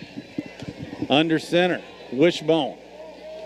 Handoff, tailback, trying to scissor to the right side. He's stuffed. He'll lose yardage. Well defended by the Hornets. That's Luke Meadows out there fighting off a block and then basically engulfing the runner. Number 54, Peyton Brooks, along with number. They'll mark it at the 7, a loss of 1. It'll be 2nd and goal from the 7. We're at 5:45 to go. It's interesting, and you recall Edmonson County did this last year. They spent the whole night in the pistol throwing the ball around. Then all of a sudden, late in the game, they went just straight old-fashioned Army football. 2 tailbacks and a fullback and a quarterback under center. That's a great memory. I do recall that. We were expecting more of the same. They came out in the second half and really controlled the line of scrimmage. Pistol formation this time, trips to the far side. Smith, low snap, but he corrals it. It's quarterback keeper all the way. Big time hold and the flag flies. Smith's in the end zone, but everybody in the stadium saw that one. It's coming back. You could tell when the hold's pretty egregious. The whole entire, as you mentioned, the entire crowd was an audible gasp.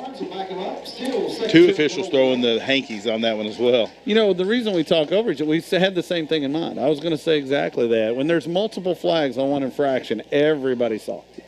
It's hard to call that inside, even though Tom Brady apparently last night was really upset that the officials are calling so many plays. I don't know if you saw, but he was tweeting during the game, "This is awful." That's egregious when it's out there in front of everybody on the end. Everybody sees that one. Look, I agree with him on this. I've watched a few NFL games, and penalties absolutely kill it. Just kill the momentum of the game. I'm not saying you shouldn't call penalties, but my goodness, in the NFL it feels like there's a penalty on every play. That, however, was a definite penalty. I agree. It's under 5. Clock runs. Now it's 1st and goal with the ball on the 17. Smith fakes the handoff, throws it over the middle, batted in the air, incomplete. Good defense. Wyatt Bailey with good defense. I saw something thought I saw something hit the ground over there. Luckily, I didn't. I thought the official was calling interference, but no such call, as there was no such play. Bailey with good defense there. Yeah, that was an easy no call. They just kind of threw a little quick slant there. The ball was high.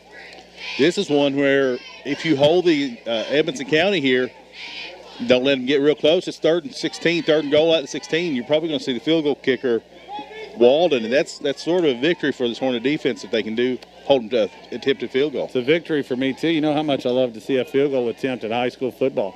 Just a simple handoff. They're trying to play it safe, and I think that's exactly what they have in mind, trying to get to the left side but cannot. It'll be 4th and goal from the 14. Luke South making that initial contact, and also Cole Shive. Yeah, they ran it in the middle. Let's see if they bring out Walden or not. Looks like the quarterback may be staying on the field. Well, I have to be honest. If they're not, that's a bizarre call. Really because was. They did center the football. You would think it was a play that had very little chance of scoring. I feel like if I had that kicker in my hip pocket, I would pull him there. They're not gonna. I'm disappointed. But, hey, it's a great chance to get a stop. 4th and goal from the 14. We have seen Edmonton try to get the offsides, but no, not this time. Snaps back. Pressure. Had a chance for the hold there. Finally hit. Incomplete. Great stop by the Hornets. It'll be 1st down, Metcalfe County. You know, we bemoaned the lack of a field goal kicking there, but happy for the Hornets. They held again. That's 3 turnovers on downs. The Hornets are forced here tonight. Luke South, number 15, put the hit on the quarterback. That ball had no chance. It was not near anybody. Originally, number 56, Tanner Jesse, was heading towards the quarterback. He got a handful of jersey held against him. No call. It didn't matter. Hornets pursue. They saw him out there, and they pursued well. Now they're going to take over 3:51 to go here in the 3rd quarter. This is a big drive. I really believe that. Zummerly back there as it's shy. Dial has it, gives it to Zummerly. Bounces off a man, tries to find some room. Cannot. He's dropped for a loss on the play. Gabe just had no room. We've seen one of 2 kind of runs here tonight for Gabe. Either there's a hole there and he's hitting and getting big yards, or he has no chance to even get going. That was the latter. Well, and that's brilliantly put. When he's had a crease, he's went for big yardage, but a lot of negative yardage plays as well where he just can't even get started, as you said. He can't begin. He's coming off the field now here, little limping, and Neal, I believe, is in. Handoff, it's Bennett instead. Excuse me. Cuts back, he's stuck also. It'll be 3rd and a long way to go. Gets back to the line of scrimmage. You know, it looks like Gabe's been fighting a gimpy leg all night. I don't know if it's an ankle. I think it is. He's still going to be on the sideline here. You know he wants to be in there. He's hating watching this right now. 3rd and Cole 11. Shive also is going to come off the field. My apologies. 3rd and 11, 2:45 to go. Clock run, 7-6. Edmonson County in the lead. Metcalfe County, we struck first with a touchdown. And then Peyton Dial snuck it in, by the way, after a long throw to Luke South. Got it to the 1. Edmonson County answered back, and that's been all the scoring. 3rd and 11, Dial, straight drop back, looking to throw. Tripped up, hit, dropped, sacked inside the 5. 2:20 and counting. We're going to send out the punt team. We're going to put it on Wyatt Bailey here. Try to get one out of his own end zone. This is always tough when you're in your own end zone, got your own goalpost right behind your back. You're first and foremost wanting just to get the punt out of there. You don't want to give up some sort of block. Wyatt Bailey stands nearly at the back of his own end zone. Snap is back. He has it. He puts a toe to it. That's a good kick there. Lands at the 45. Hornet bounce inside the Edmonson 45. Still rolling. Mikey Bennett's going to pick it up at the Edmonson County 40 and give Wyatt Bailey credit, and there's a flag. It's called interference. We're going to see what that's going to turn out to be. Wyatt, though, back against the wall, comes up with the best punt we've seen him really all year. Incredible. That right there, folks, is a 55-yard punt. With your own goalpost, essentially, as your backstop. Running into the kicker, it's not going to be an automatic 1st down, and so they'll mark probably 5 more or they'll decline it. I'm not sure. Looks like they're going to march this off. With 1:44 to go, that makes it an even better punt. Tell you, give Wyatt Bailey some credit there. Obviously, the whole offensive line and snap good, but give Wyatt credit for getting that ball out fast. You can tell when it came out, it was great. Cheerleaders out to throwing footballs into the pep section. I tell you, they've got some good arms. I've seen a couple of balls sail up close to us. Throw one up here. I'm open. Are you saying you're Keyshawn Johnson? Just throw you the ball? That's it. Just throw me the ball. 1:44 to go, third quarter, 7-6. Edmonson County has the lead in the football. Smith in the pistol. High snap, he has it. Design quarterback run to the right side. Plenty of yardage, but a flag flies again. Smith takes a lick at the 50, but this one's coming back. Down to the 31, we have a flag on the field. Holding against Edmonson County. Yeah, it was going to come back as well. I tell you, we've seen that snap coming back to Smith, sort of fluttering and floating almost. Saw this in the game Sunday night, the first game, the Thursday night game. Excuse me, the Sunday night game with the Patriots. Is that becoming in vogue now? Brady was getting that snap, really kind of a fluttering snap almost. Maybe it's the fashion of the day. It could be. It's I don't know if that's on purpose or not, but that's a great description. It looks like a changeup. 1st and 20. Minute 35 to go, third quarter. Football is at the 25-yard line in Edmonson County territory. Smith, the Wildcat quarterback, surveys the scene. Asks for the football, and he has it. Quick throw out to his left, and what a tackle. That is a football play, folks. Wyatt Bly. Wyatt Bly, I would say fought off a block, but he juked the block. The blocker went to hit him, and Wyatt was already by him. And, man, he made the form tackle of all form tackles. You won't see a tackle better than that tomorrow or Sunday. Loss of 2 on the play, put it back to the 23, and it'll be 2nd down and 22 yards to go for the Wildcats. Wyatt Bly looking good out there. He was on an island. Didn't bother him.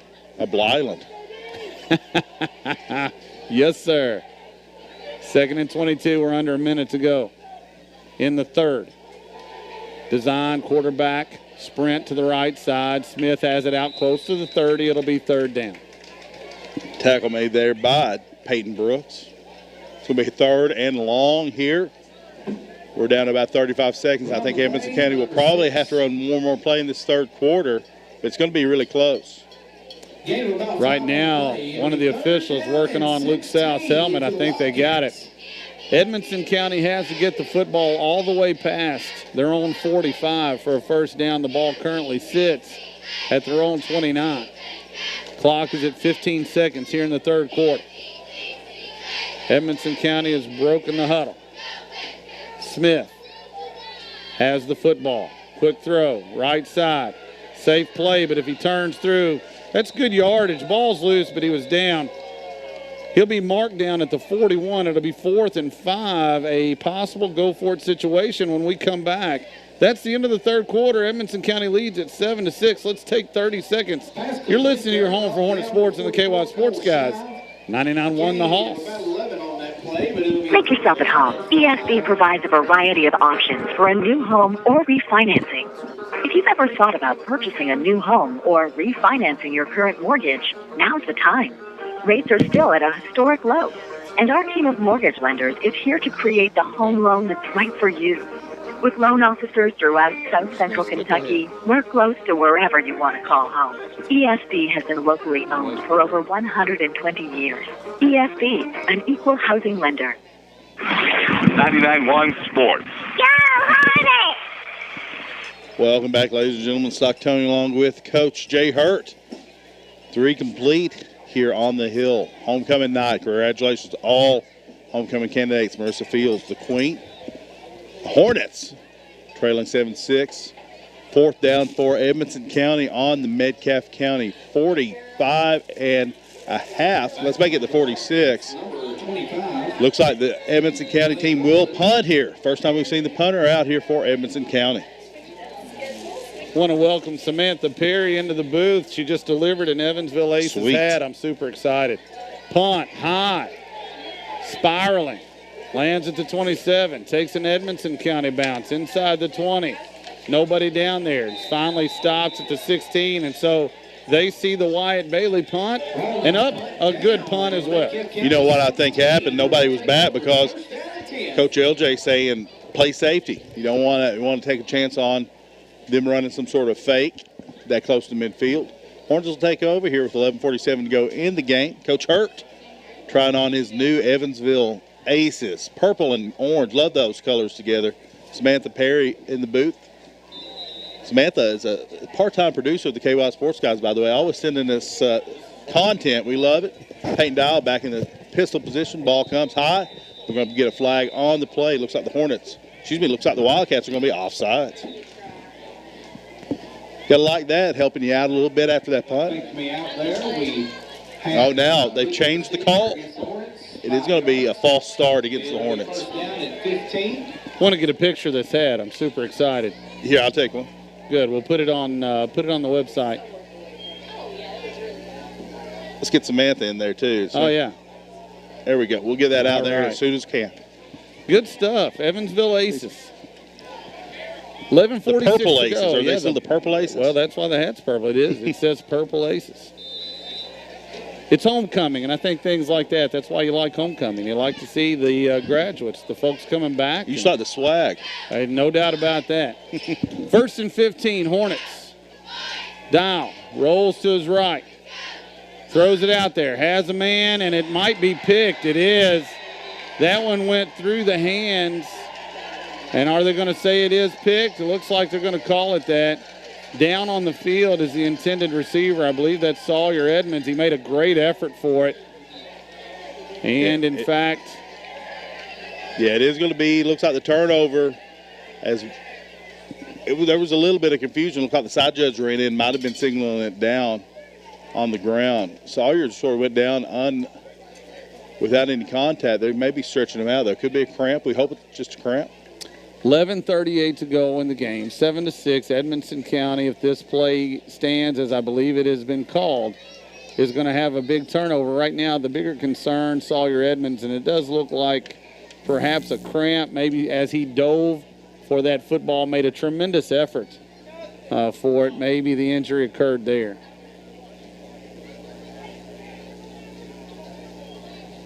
$11:38 to go. Let's take it back to the studio for 30 seconds. You're listening to Home for Hornet Sports and the KY Sports Guys. 99-1 the Hoss.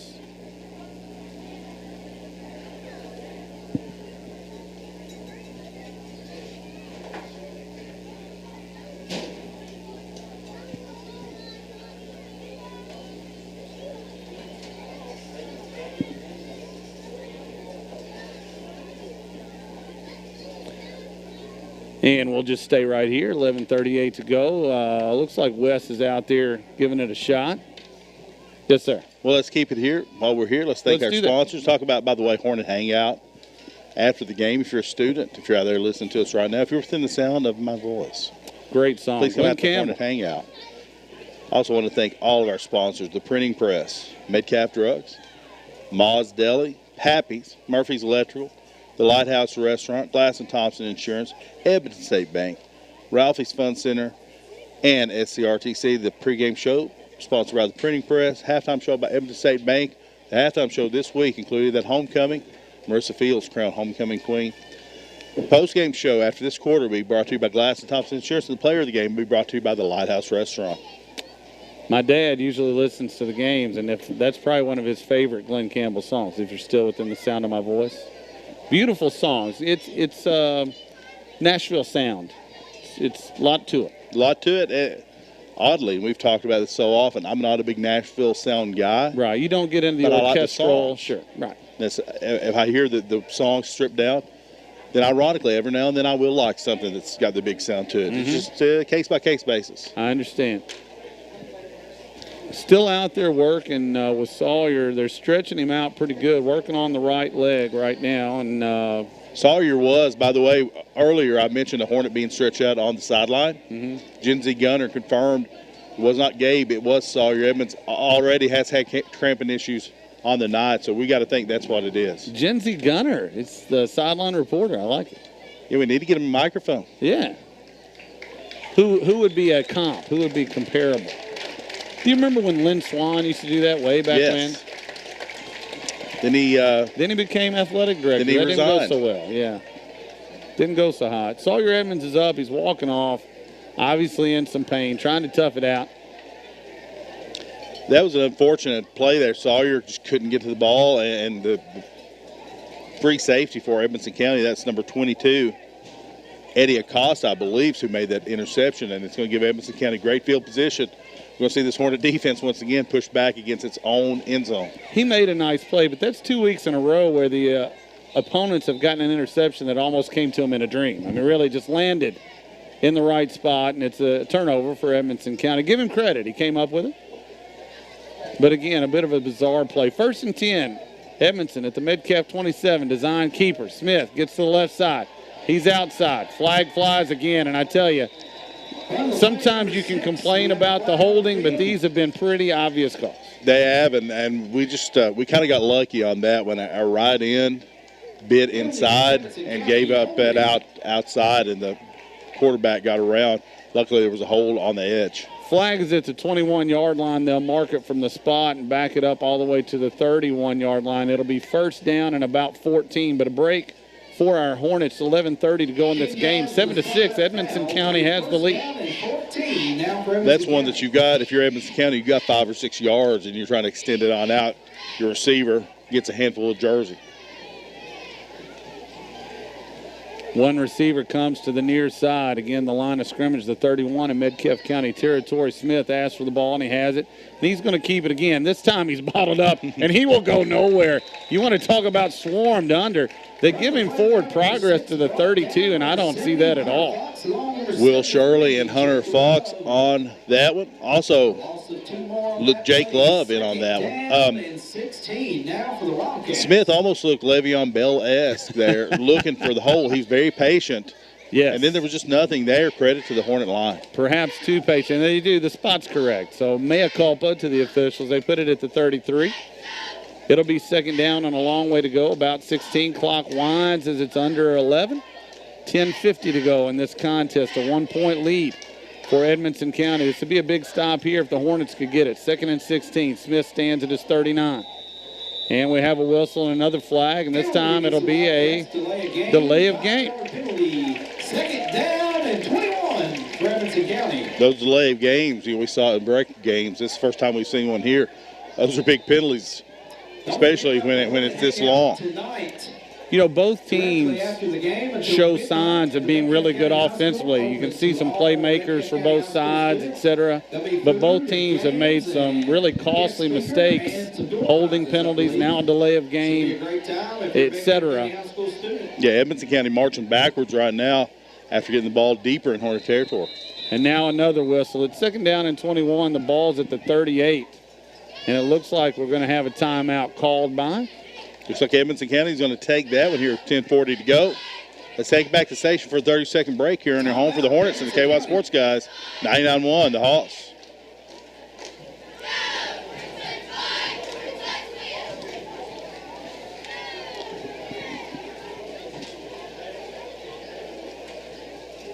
With 10:40 to go here in the 4th, 2nd 21 for Edmonson County. Let's just keep it right here. Do have an update coming in. You mentioned district play, big game. Clinton County, Monroe County. Right now, Monroe County leading Clinton 14-0 in the 3rd quarter. Close one, though. Yeah, that thanks to Mop. By the way, my buddy Mop's been on the podcast with us back in Clinton County. Give me that update. Right now, we're 7-6 in the 4th. The Hornets trying to hold once again. Already had 3 turnovers on downs forced by this Hornet defense. Mop was a solid guest back in the podcast days. He was no Dennis Sells, but he was pretty good. I tell you, those Clinton County guys, when they came over, they told the dirty details. None, much to my chagrin. They knew it all. They knew it all. We're back and ready for play. 2nd and 21, ball on the 38. Edmonson with it. Trying to set up the quick screen, but it's a fake, and they're going deep. They have a man. It's caught, and it's a touchdown. Edmonson County. That's complete. Make it 13-6. Number 25, touchdown, Edmonson County. That one hurts. No real pressure on the quarterback. He had too much time, faked the handoff. Then I think he was surprised just at what was transpiring. The receiver got behind the secondary. Now 13-6. This one, if they go for 2, they're going to go for 1, looks like. So it's still a 1-score game, even if they make this one. Yeah, and right there, he just he's been throwing those quick passes, and he faked it that time and threw it down the left sideline. Kick is up, and sneaks in. It's good. Make it 14-6. 10:33 to go. And coming up next is a big possession for our guys on the offensive side. Yeah, it really is. We've not moved the ball real well in this half, had some trouble getting going. But you're still down only one score. You got 10:33 to go. We've seen this offense be successful. We've seen Gabe Zummerly, when he gets some room, break off some big runs. Of course, we've also seen him hobbled with a little bit of a leg injury of some sort. We're going to see if Gabe can go on this drive.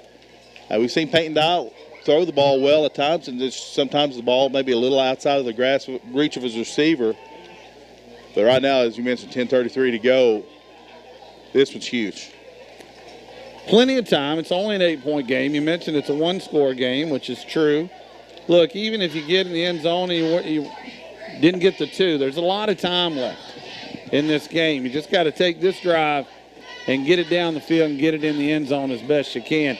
Edmonson County puts the tee down at the 40, and the strong-legged number 25, Clay Walden, a junior, will put the toe to it. The X-Man is back at his own 5 for Metcalfe County.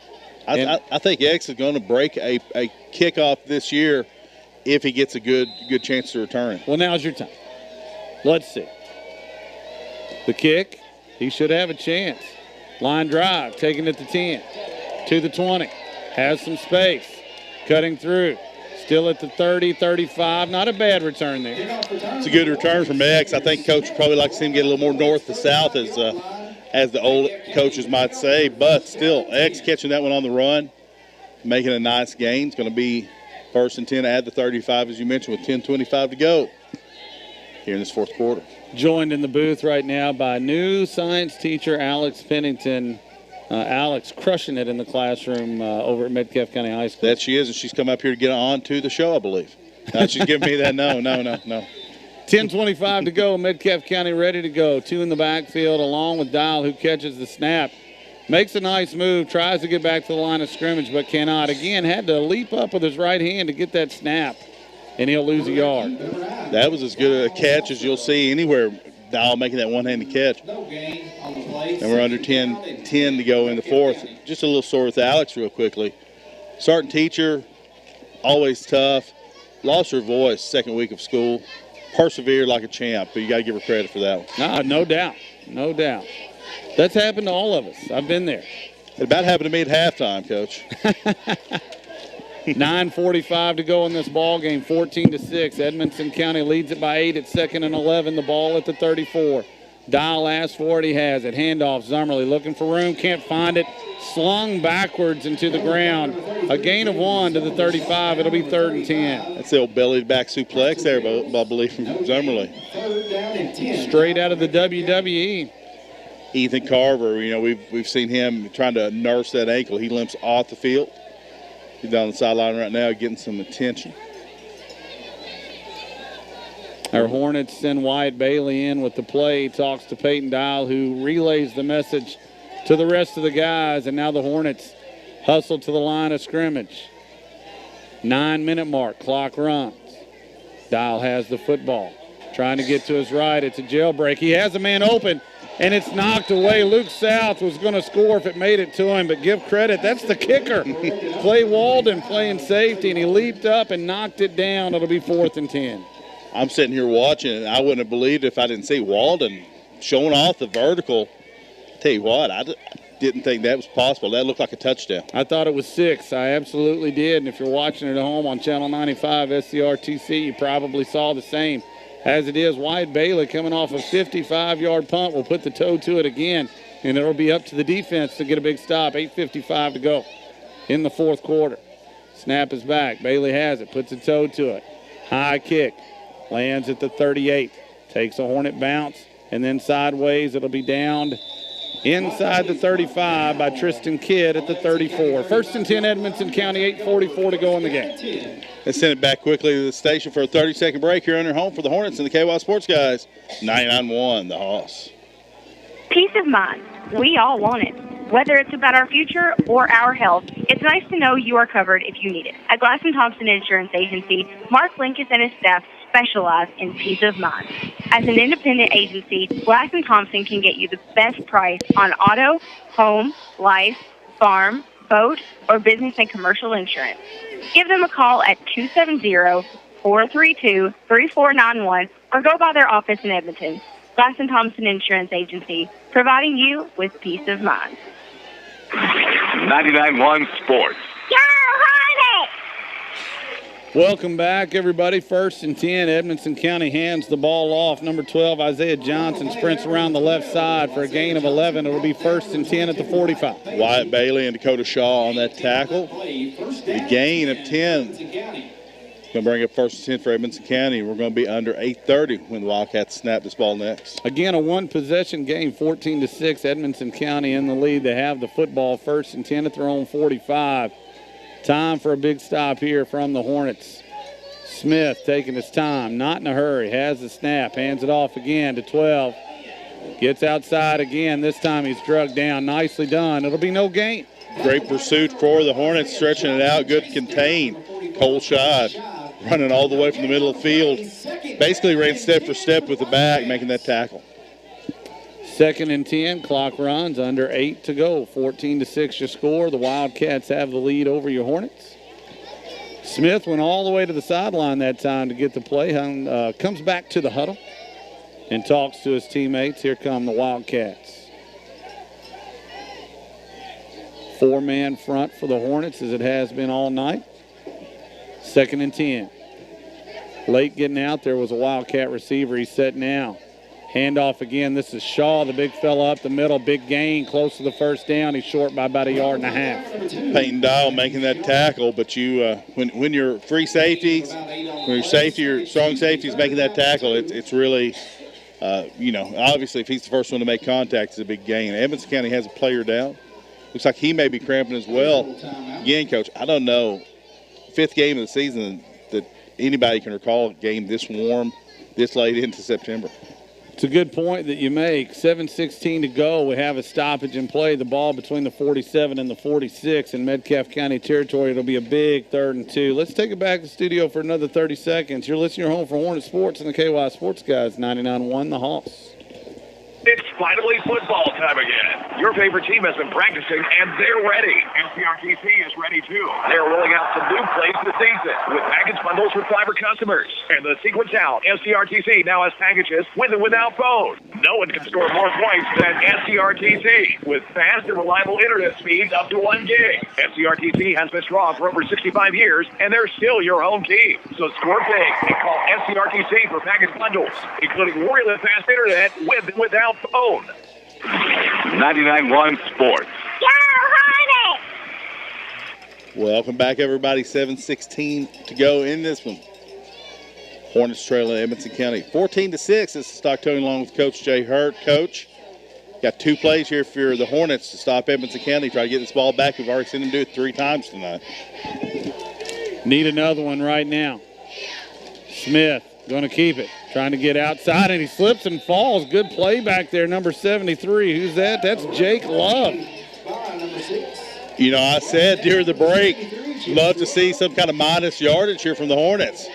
Asking they shall receive. This puts you in an interesting spot if you're Edmonson County. Do you kick here, pin the Hornets back deep, or do you go for it, taking a chance on giving it to the Hornets almost in plus territory? With an 8-point lead and 6:40 to go, you would think punt would be in order. That's what we're expecting as Peyton Dial goes back and stands at his 20. And they are sending out the punter. That is also number 25. I tell you, Clay Wald, if he kicks well, he's punting here, and he saved a touchdown a minute ago. You know what's interesting as we stop play here is the long snapper looks like the quarterback. Is that right? Looks like he is breaking out of there, and I've seen this before. I remember my first year here, actually, when helping Coach Larry, our long snapper was the quarterback. Interesting. Operate under the assumption that they call it a timeout, Edmonson County. Looks like maybe Edmonson County's taking a timeout. We're not sure. Daniel Bragg isn't either, so I think that's what happened. Timeout, Edmonson County. 6:27 to go in this game. 14-6 your score. Edmonson County has the lead. The football on the 49-yard line in Metcalfe County territory. 4th and 4, and that's where we'll pick it up. Let's stay right here. Let's not go back. Let's just Talk about our sponsors. Well, I do want to tell you about, first of all, the Hornet Hangout. It's coming up after the game up on the hill. I'll tell you one thing I know about it for sure. It's going on to midnight. I'll tell you another thing I know about it for sure. Free pizza. Oh, free pizza. There are other things going on.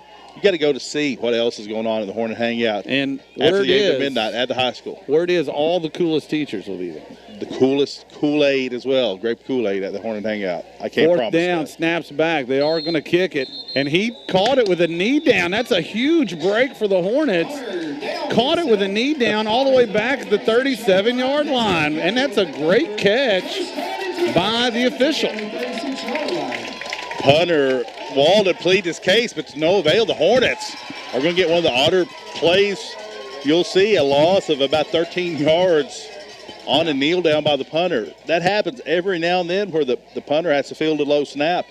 And in the pros, that one goes from here. That one doesn't go. That one comes back. It's almost like he did the victory formation from the punt formation. Well, that's the break that we needed. I don't know if we'll take advantage of it or not, but that's exactly what you had to have happen. 6:24 to go, down 8.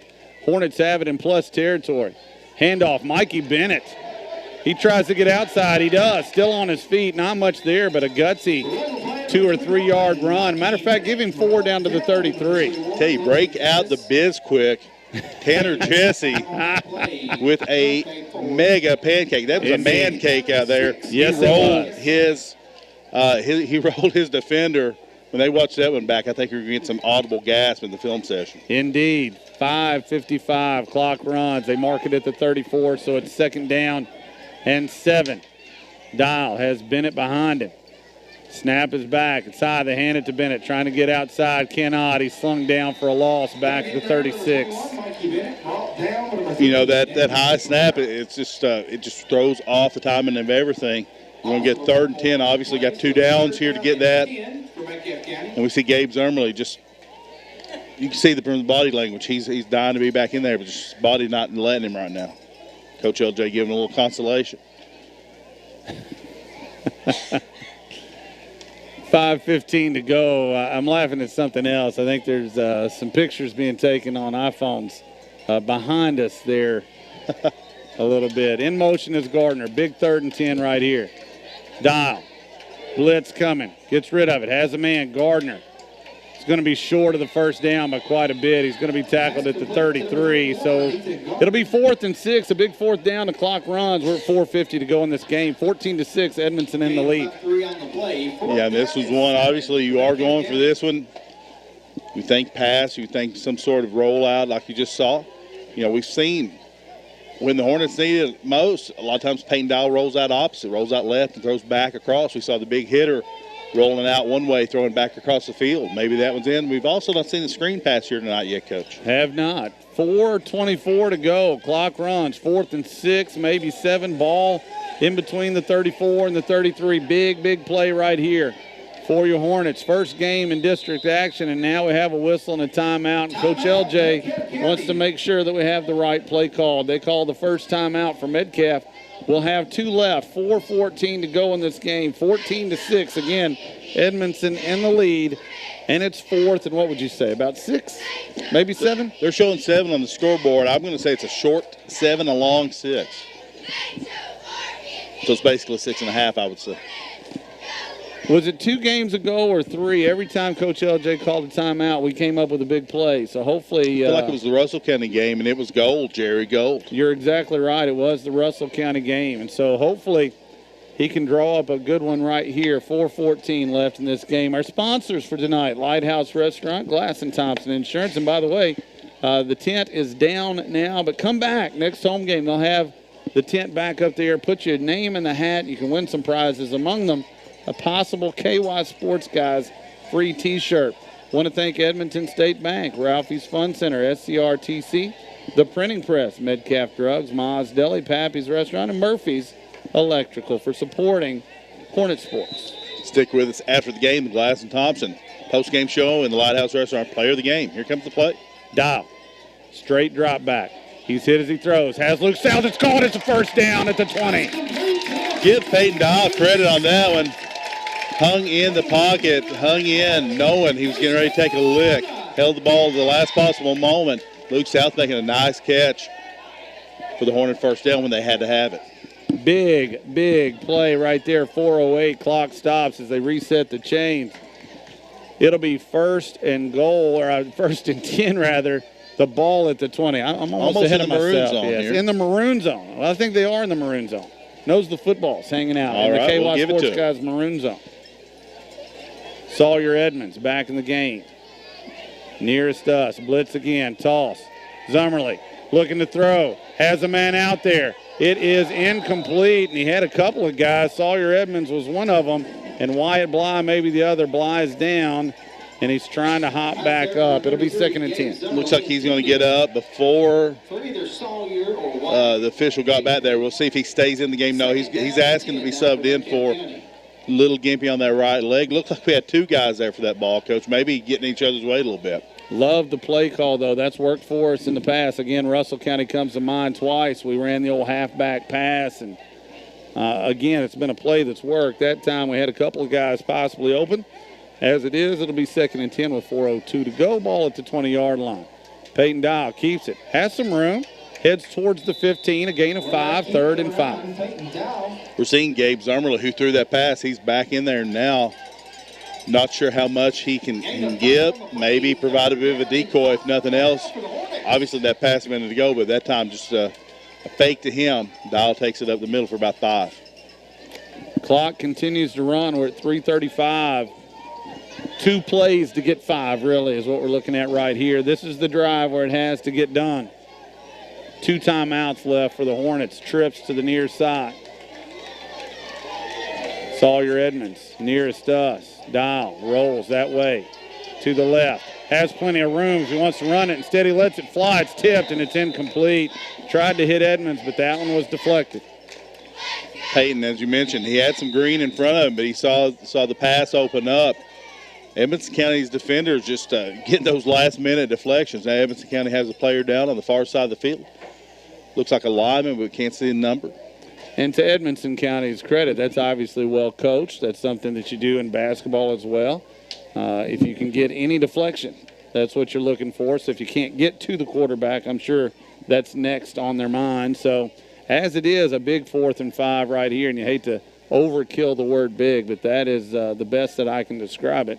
We do, as you say, have an Edmonson County player down.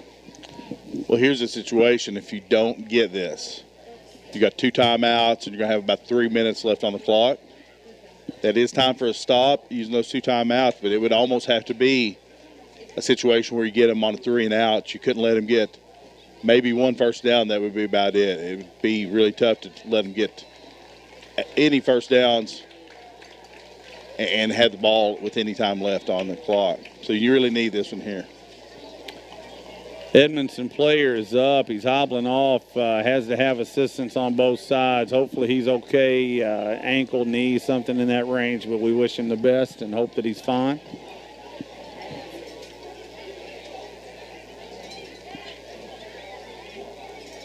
Metcalfe County hustles back onto the field. 3:14 to go in this game. 14-6, Edmonson County with the lead. Your Hornets in the maroon zone at the 15, 4th and 5. Seen Peyton Dial roll out in big situations. Let's see what the call here is.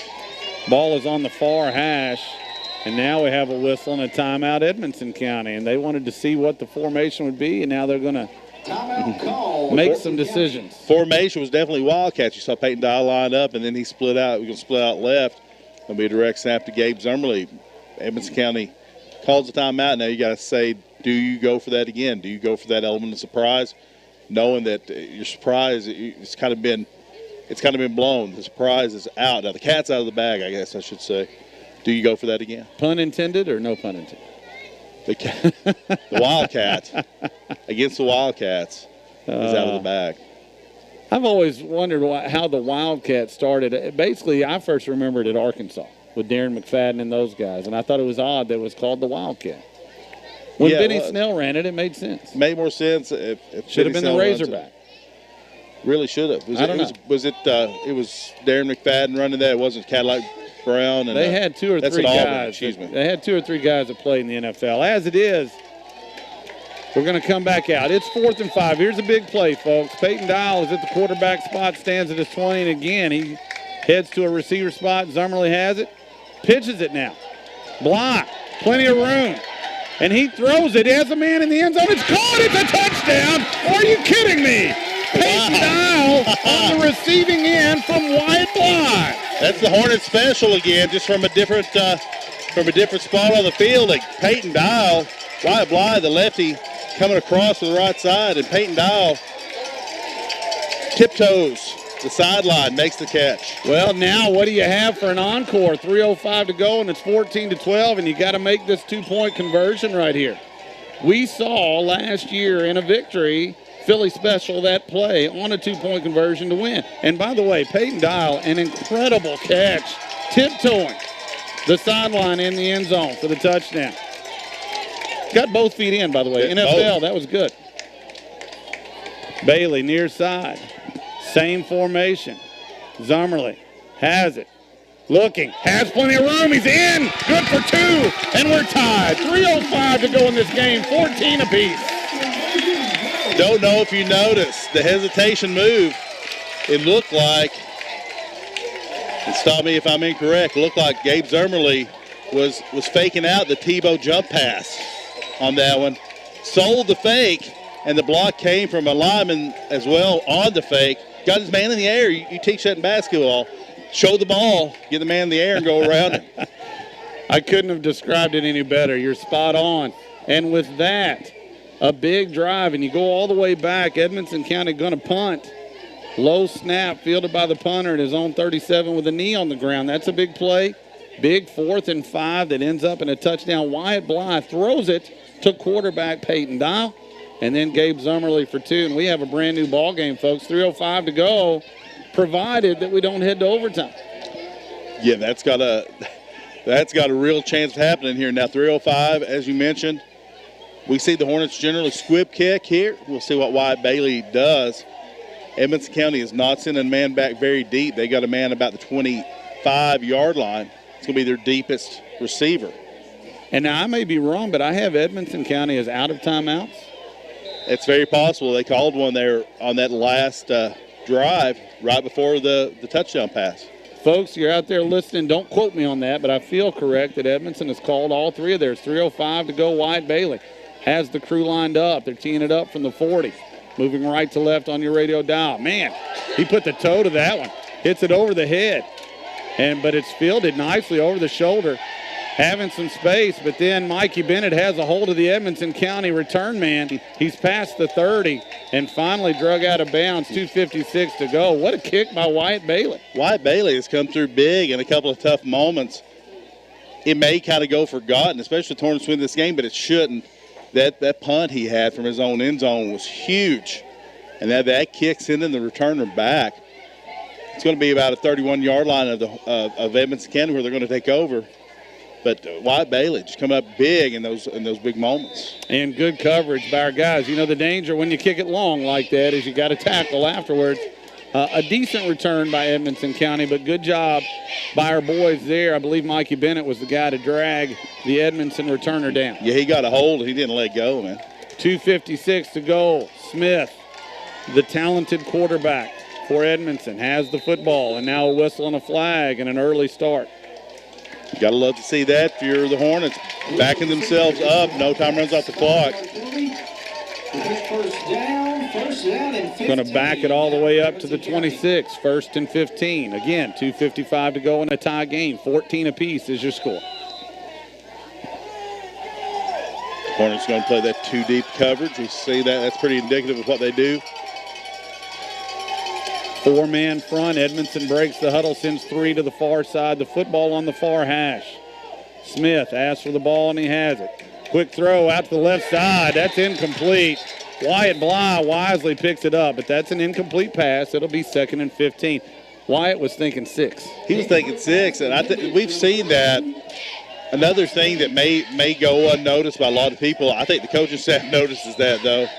We're seeing a young guy like Wyatt Bly know that it's probably a forward pass, but what harm do you have in picking that ball up and going?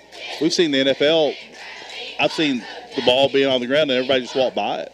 Wyatt Bly picking it up just in case. It reminds you of last year when Felipe Franks fumbled that football and everybody just stood and watched thinking it was an incompletion. And finally Stoops told our guy, was that Lonnie Johnson? I forget who it was that picked it up. It could have been. It's a great memory on your part. But finally it was like, hey, pick it up and score. And he did for the clincher. We have in Edmonson County a young fella down at the 25. Again, the cramping getting to these guys. It's been a long, hard-fought game in the heat. Jinsey Gunner described it as muggy. Well, I described it as muggy. He gave a hand signal. He kind of fanned himself like an old lady in church. Not sultry. Not sultry. No, gotcha. Not sultry. Did you like Throw Mama from the Train? Never watched it. I watched it, but it? It's been 25, 30 years ago. I think it's not that great of a movie. It's a cult. Right? It's a cult classic dark comedy, but at some point the writers had writer's block for years, and he can't think of the word that he wants to describe. He goes with humid. He goes with all this stuff. And finally she just looks around out of nowhere and says, it's sultry on this train. And he gets really mad. Spoiler alert. Well, it was made in the 80s. Who's going to watch that? Well, here's the thing. Think of it now. We talk about the differences. All you got to do is go to thesaurus.com now, right? Exactly. Have any word that you want. 2:50 to go in this game. Thanks to everybody for listening here on 99.1 The Hoss. Appreciate Chad back at the station keeping us rolling. Ben Welsh and Anita Love on the broadcast, 95 SCRTC. I tell you what, that incomplete pass does, too. Brings up you got very little time right off the clock. It's 2nd and 15. You get a couple more stops here, especially with that penalty back in about 5 yards. You got a chance to get some really good field position. Obviously, the stops must come first. 2nd and 15. Again, number 6 for Edmonson County, John Smith, the junior, very talented young man. Has the football and he hands it off. And a good cut from the running back. Big yardage, short of the first down, but finally drug down at the 40. He's about a half a yard shy. The play designed to get out to the right side. Forced back inside as it should have been, but then a big hole. Peyton Dial making maybe a touchdown saving tackle on that one. Definitely a first down saving tackle. Now really interesting. You got to try to get this stop here and force Edmonson County to most likely punt. 2:20 to go, 3rd and a yard, ball at the 40. Smith has it. He's going to keep it. He has the first down. He's to the 42. He didn't get it by a lot, but he did get it. You're going to see coming out of the pile, that's big number 70, Hunter Fox, with that tackle. And again, the clock stops on the first down, but now it will wind as the ball is spotted, and I don't believe Edmonson has any timeouts, and they don't seem to be in a huge hurry. I honestly don't think Edmonson wants to rush too much here, because if you give the Hornets the ball back with 2 timeouts, that's more detrimental to them. 1:55 to go. Smith, straight handoff, trying to get outside again, forced back the middle, and big Will Shirley drags down the ball carrier at the 46. It'll be 2nd down and about 7. Now, here's something you do have to worry about if you're the Hornets. Even if you get a stop, we've seen Clay Walden. We've not seen him kick tonight. We've seen him kick it a long way. He could probably kick a 40-yard, at least have the leg to get it 40 yards. So you're looking at keeping them not only in the end zone, but out of field goal range. Again, Edmonson in no hurry. They've ran the ball the last 2 or 3 times. We're at 1:20. Handoff again. Looks like they're going halfback pass. They are. Sending it out there. Has a man, and it's just overshot by about a yard. Looks like it's against Edmonson County. Ineligible man downfield. Yeah, that's what you take a chance on. That to the Hornets' credit, consider this. They've not had that play, and they've done that a lot. They've not had an ineligible man downfield any of those times. They're going to decline the penalty. Coach LJ has 1:14 to go. And now it's 3rd and 7, and our Hornets do have a timeout left, at least one, if not a couple. That was a tough call for Coach LJ. Do you send them back? Do you take the down? Do you risk? I don't think, if you get a stop here, I think Edmonson County has to punt it back to you. And then maybe you use a timeout to save some clock and give yourself a chance to win. You got to get a stop here, though, first. 1:14 to go. 3rd and 7, ball on the 46. Smith rolls to the left. Good job sending him back to the pursuit, and he is knocked down at the 45, 4th down. And Coach LJ does ask for the timeout. 1 minute and 4 seconds left in the game. Again, we're tied at 14. It'll be 4th and 8. I could not tell who made that tackle, but I think it may have been Luke Meadows, number 75. A couple of Hornets over there sent Smith back inside, and Meadows there to clean it up. 104, as you said, tied up. Last time we saw Edmonson County punt, the punter had to go field the ball, knelt, 22 years English experience, pardon me. Just knelt. make it past tense however you want. And he knelt and gave the Hornets great field position. Oh, I'm not laughing at you. I'm laughing with you. 1 minute and 4 seconds to go, tied at 14. The Hornets have stormed back to make this anybody's game, and now they've got a big stop. The ball is at the 45 in Edmonson County territory. You got to watch out for something tricky here, although the safe play for Edmonton is punt this thing away. Metcalfe County doesn't look like they're sending anybody back. Your deepest man is Ethan Gardner right now. Coach LJ playing it safe. I think he's willing. Yeah, you don't want to take a chance on fumbling muffing a punt back there deep and give them another chance closer to the end zone.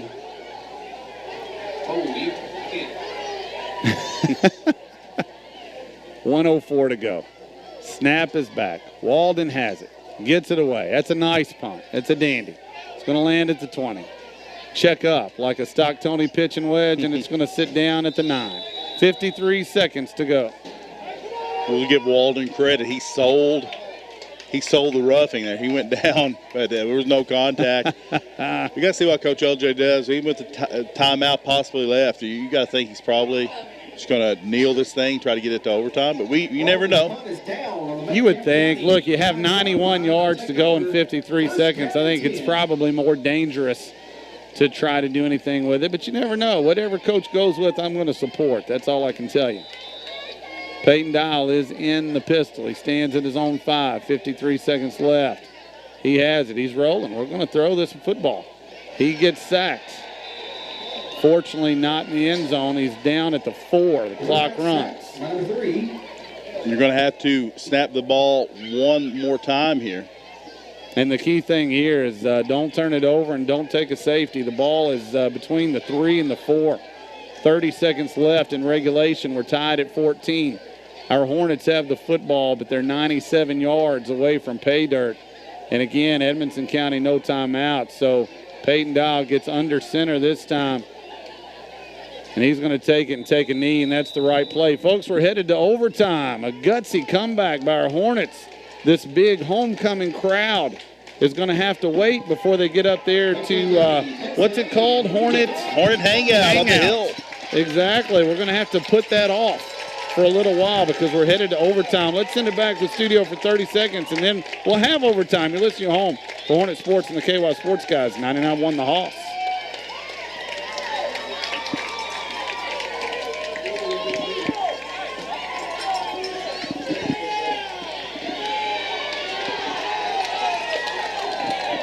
Let's keep it here, 14-14. Crowd's pumped. I tell you, you can probably hear through the mic. I may stick my microphone out and let you just hear the cheerleaders and crowd. Give you some of the ambiance of being in the stadium. Hey,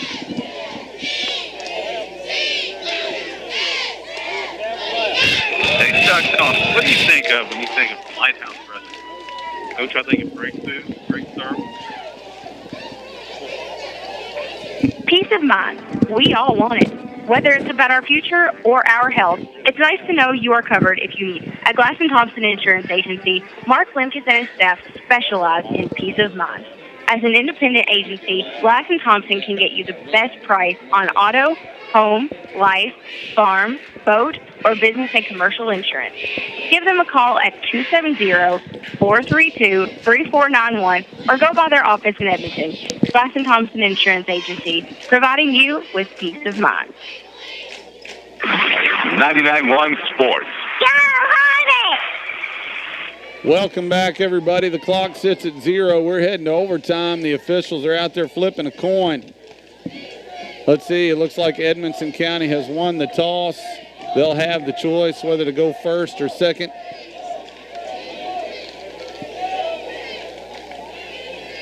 Generally, the play here is to take the defensive side if you win the toss. We'll see. There's something that happened, and we got to ask Coach LJ eventually. Something that happened in that coin toss he was not happy with. We know Edmonson County won the toss. Do you think it was one of those old You call heads, it lands on heads, and they say it's tails. And now they're talking about something else. I don't know if somebody botched the decision. Presumably they will play defense. Or it's one of those things, he threw it and caught it and flipped it. You know, we've gotten to the point now, there have been so many problems that they just let it hit the ground. And they're not even calling it heads or tails anymore in the NFL. They're basically saying, this is the president's face, just so everybody knows. Metcalfe County will be going right to left. If you were an official and had to make the coin toss, I'm not sure there's an official coin or not. What denomination would you go with? I'm not sure. I'd get a quarter for sure. I'm thinking the 50-cent piece. It's it's bigger, and it's a little bit, maybe the Sacagawea. Susan B. Anthony? Yeah, well, the Sacagawea is golden. Ah. The ball is on the 10. We're moving to the far end, away from the scoreboard. Those of you familiar with the home field here. 10 yards. The Hornets will get the first crack at it. This is the first overtime. Whatever happens here, Edmonson County will get a shot. Obviously, you want to score here. We've mentioned Clay Walden for Edmonson County. Edmonson County may have that in the back pocket. You want to get a touchdown here for sure. Blind Edmonds near side. Dial has it, keeps it, gets away from the first guy, but then runs into a pile. He loses about a half a yard. It'll be second down. Second down and goal. That was a tough one there. Getting an update from the Clinton County-Monroe County game, by the way, 28-7 Monroe in the fourth. So it looks like Falcons are going to win their first district matchup against the Bulldogs. We play the Bulldogs next week. Going to travel over to Clinton County. Interestingly, our student section has exited the stands and is now on the track. I think they're thinking if we get a walk-off win here, it's time to storm the field on homecoming night. Edmonds nearest to us, Bly also this way. Shive and Zummerly in the backfield. Dial has it and rolls to his left. He's looking. He pulls it down. He has a man. It's incomplete. Trying to get it to Cole Shive, but he was well defended. It'll be third down. Well defended. It was a tough catch to make for Cole. Peyton threaded the needle there, though. He put it out, gave Cole a chance at it, but it was a tough one. Both of them running full speed toward that sideline. 2 plays, really, to get this. It's third and a very long 10. First overtime. Metcalfe County, we get the ball first. It's the tougher of the two positions. You'd way rather have it last. Again, 2 receivers either way. Zummerly in the backfield with Dial. Dial sends south in motion, near side to far. Rolls that way, tries to hit him. He has him, but he falls down catching it. That's a nice gain. It's better than 4th and 11. He's down at about the 7, maybe the 6. And so it all rides this time on this particular play. Yeah, you got to get it into the end zone, barring some sort of automatic first down penalty on this one. 4th down, about 6.5 to get it into the end zone. First overtime, first possession. The Hornets need 6 right here. The game tied at 14. Crowd getting into it here. You can hear them on their feet. Bailey and South this way. Bly and Edmonds the other way. And a timeout. Coach Harbison uses his overtime timeout to talk this one over. Now, we've mentioned this before. He's been solid. Just about every time Coach LJ's called a timeout, he's drew up a play that's worked. Was the Hornet special out of the last timeout? I feel like it was, yes. You know, with Coach LJ, we know he's got some trick plays, and he's used 2 of them already for the Hornet special for the touchdown and the 2-point conversion. Let's see how many more he's got. Does he have something else in the bag? Does he go back to one of the original trick plays? Great question. Or does he just go straight forward? You never know. I know this. He has 6.5 yards to go, and he's got 16.5 yards to play with here. That's the hard part about when you get in the red zone. The whole field tightens up, and it just makes things a lot tougher. Less to defend for the defense. Ball's on the far hash. Man in motion, far side to near is Bly. Dial rolls that way, throws, has him. Can he get it? He does! Touchdown, Metcalfe County!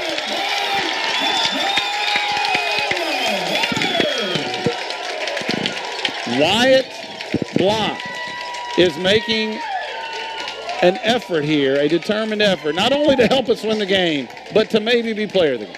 Wyatt Bly, Peyton Dial putting it out there. Wyatt making a tough catch. And then he had about a yard to go before he got to the end zone. A man there just gives up his body, dives, gets that one in. Now, this 2 points becomes huge because it not only obviously gives you the 8-point lead, but it keeps an extra point if you do give up the touchdown from Beaton. Dial stands in the pistol. Zummerly to his right, and now it's Wildcat. Zummerly by himself has the football. Keeps it, throws it. It's caught. Kolshov. Give him 2, and it's 22-14. Hornets in command in the first overtime. A derivative of the play that got him the 2 last time. That time, instead of going with the fake jump pass, Zummerly goes with the pass in the end zone. 22-14 now, and you're sort of free rolling. The worst you can do is to have a second overtime at this point. That's it. There is no 9-point play that I know of. 22-14, we head to the second part of the first overtime. Edmonson County will go to the same end zone. They'll have 10 yards. As well, the ever-dangerous John Smith. But the task for the Wildcats is a touchdown and a 2-point conversion. If not, Metcalfe County will walk out of here 1-0 in district play. Any sort of turnover here that the Hornets fumble, they fall on, interception, ball game's over. I want to go back to Wyatt Bly. He catches that pass. It would have been very easy for him to just turn and lunge, and it would have been short, but he had the composure to stop, look, turn, little stutter step and a dive. Tremendous play to get that touchdown. The student section has grown. The cheerleaders in there now. Mr. Graham out there trying to hold back this wave if this game goes on slow. Not over yet. Inside, and man, absolutely smacked by Dakota Shaw. That was Shaw on Shaw right there as number 2 gets a couple. There are a lot of Hornets in there. Tanner Jesse also in on that one. Hunter Fox giving some credit there as well. It's second down and 8 yards to go. Ball at the 8. Again, no clock. 22-14. Metcalfe County has the lead in the first overtime. Edmonson County has 3 plays to go 8 yards to give themselves a chance. If not, your Hornets are walking out of here with a win. Smith, high snap. It's over his head. Big play here. Bounces right back to him, though. He throws it into the end zone. It's incomplete. Over the receiver's head. Edmonson County's begging for a roughing call. Nothing coming there. What a fortunate bounce for the Wildcats, though. That was well over his head. It really was.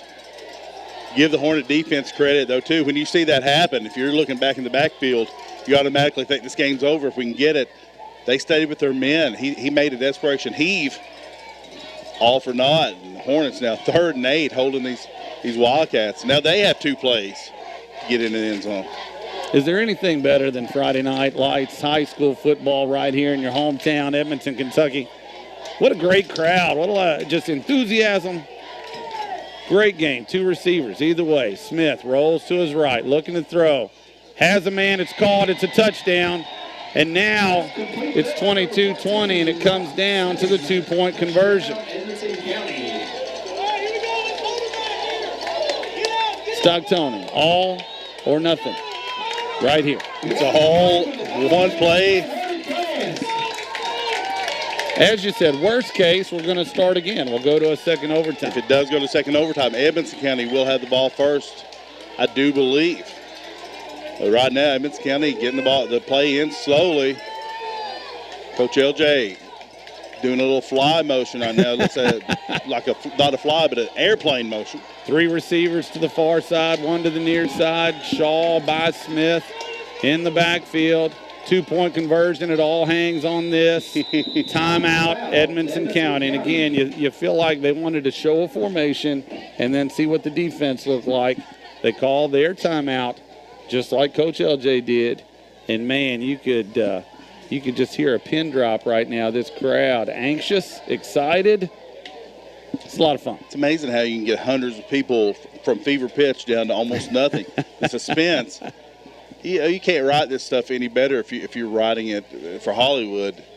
This is the kind of thing. Both teams looking for a victory. Both teams, one win between them right now on the year. Hornets, though, having some close losses. And right now, one play from getting that victory and sort of learning. We talked to Coach LJ in the pregame, learning how to win, learning how to get that win. And right now they've done everything up to this point, these last few games, to get it. Right now they just got to get one big stop. You're exactly right. We've talked about it. This young team has made a ton of progress already.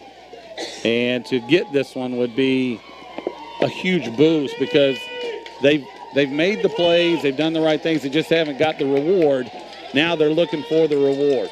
Edmonson County back on the field. 2-point conversion. Ball at the 3. Smith has Shaw to his right, 3 receivers to the far side, 1 to the near side. Sends that man in motion, has the snap, hands it off. 12 has it, he's in trouble, he's going down. Metcalfe County has won this football game. That play was strung out from the get-go. The Hornet defense coming up big. Pandemonium in the crowd and on the field. The football team and the student section are celebrating. Metcalfe County, we talked about this pregame. 0-4 coming in, but it was 0-0. This is a brand new season, and right now your Hornets are 1-0 in district play. What a huge, huge victory. The guys line up to shake hands, but your Hornets get the big district win, and that play was sniffed out from the start. What a tremendous defensive play by our Metcalfe County Hornets. You had most of the defense over there to make that play.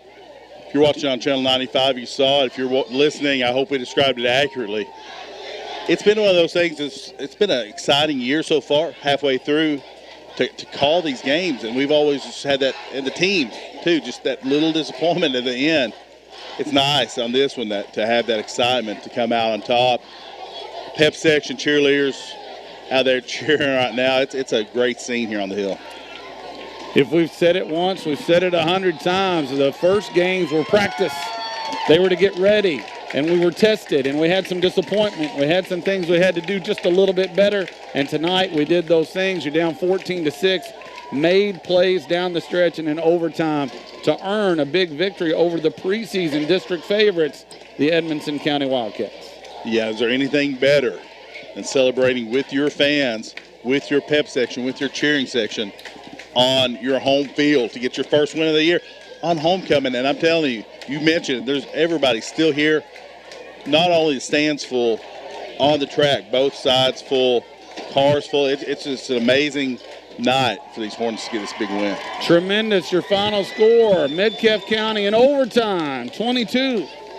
Edmonson County 20. Metcalfe County 1-0 in district play. Let's send it back to the studio, and when we come back, we're going to have the post-game show sponsored by Glass and Thompson Insurance. Stay tuned for the play of the game, sponsored by the Lighthouse Restaurant. Let's take 60 seconds. You're listening to your home for Hornet Sports and the KY Sports Guys. 99-1 the Hawks. Peace of mind. We all want it. Whether it's about our future or our health, it's nice to know you are covered if you need it. At Glass & Thompson Insurance Agency, Mark Linkus and his staff specialize in peace of mind. As an independent agency, Glass & Thompson can get you the best price on auto, home, life, farm, boat, or business and commercial insurance.